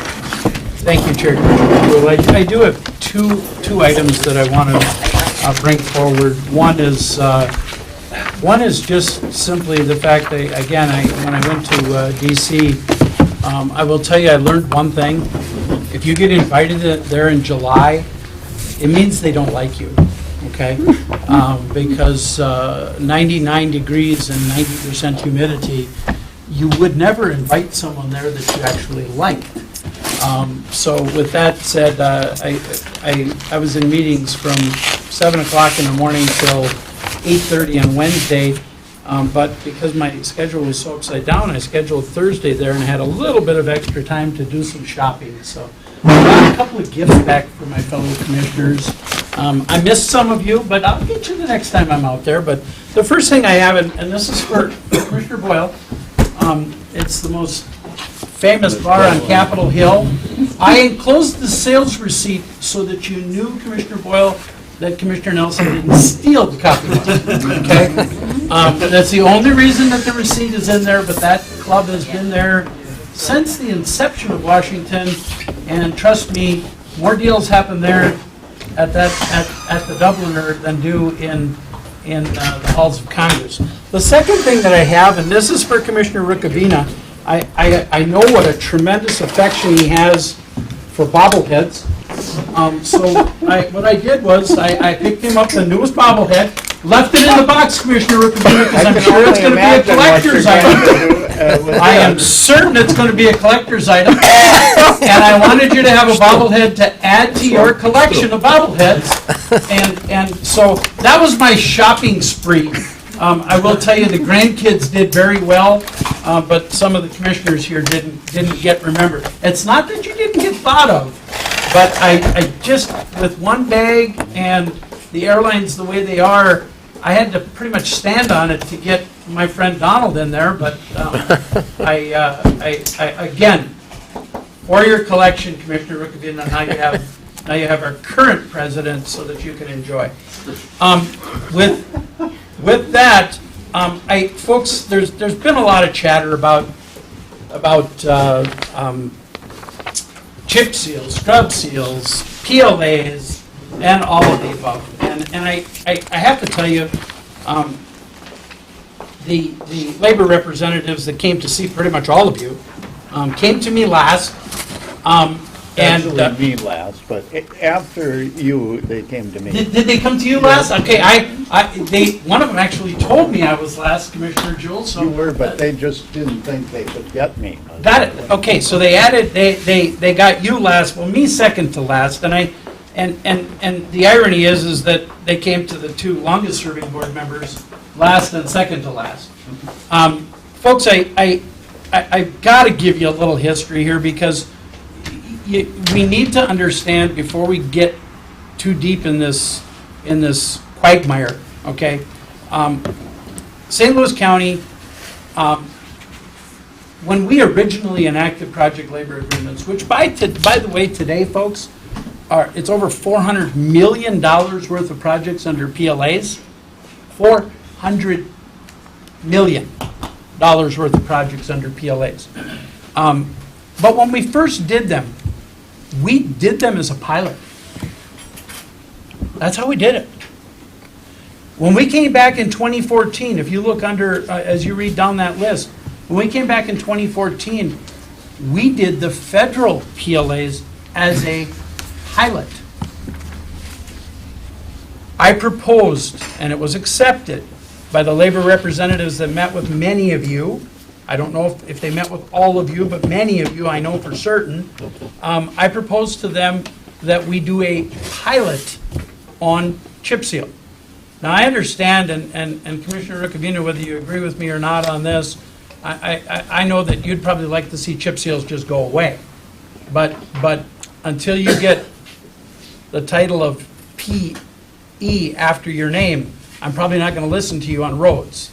And that's what I told the labor representatives too, because one of them was trying to tell me that, how do you know they're going to work?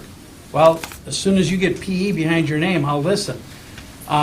The fact of the matter is that those labor representatives have agreed to, and Director Faldesi has agreed to, do a pilot program on chip seals this year for the bids going out late this year and very early next year. If we do the pilot, we'll actually be smarter going into the program, which is why we did the pilots on the PLAs to begin with and on the federal PLAs to begin with. And the fact of the matter is that if we do that pilot and it fails, labor has already flat out told me if it doesn't work, we'll walk away.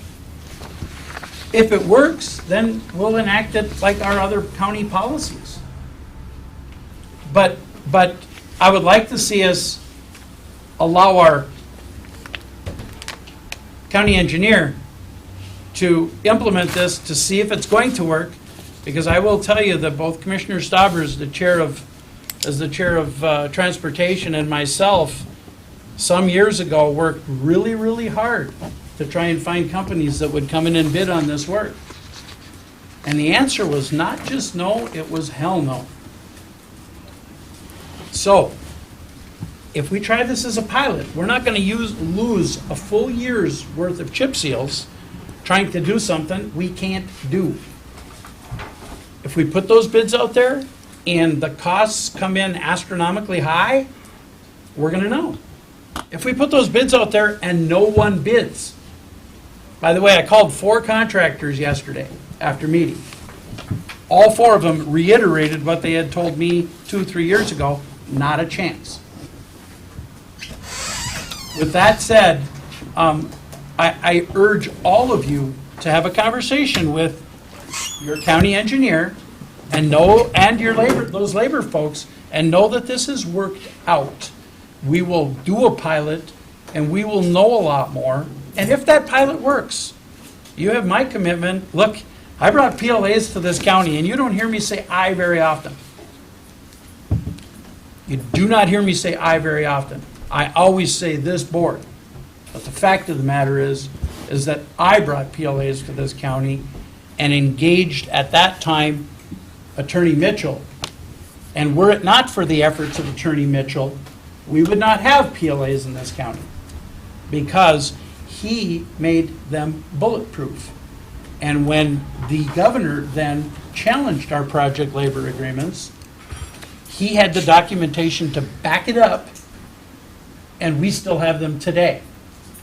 Give our county engineer the opportunity to run a pilot to see if this works, because folks, the idea behind project labor agreements was not to pad the health and welfare funds of the local trades unions. That was not the goal. The goal was to hire local people. And if all we're going to be doing by making this switch is to pad those health and welfare funds, you can count my vote as a no. So please read through that. I will apologize. Deanne copied these yesterday. It was my mistake, not hers. You will see that it's got page 2 and 3 are the same page.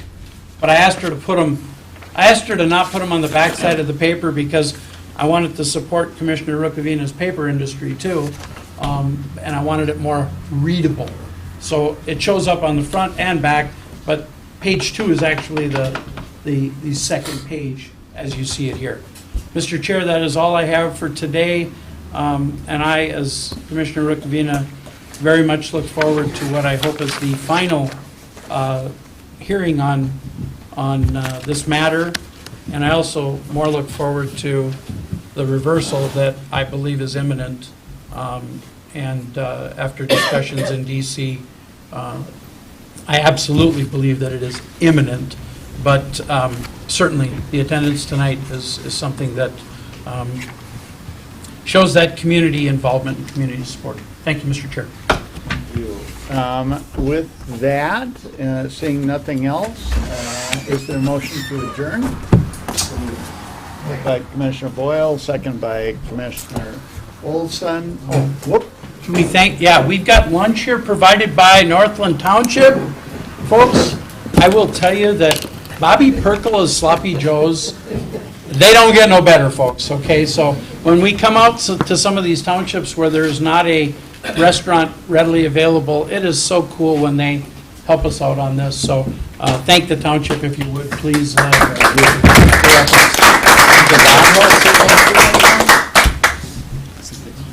So with that, I was going to say that as my ending piece, but thank you.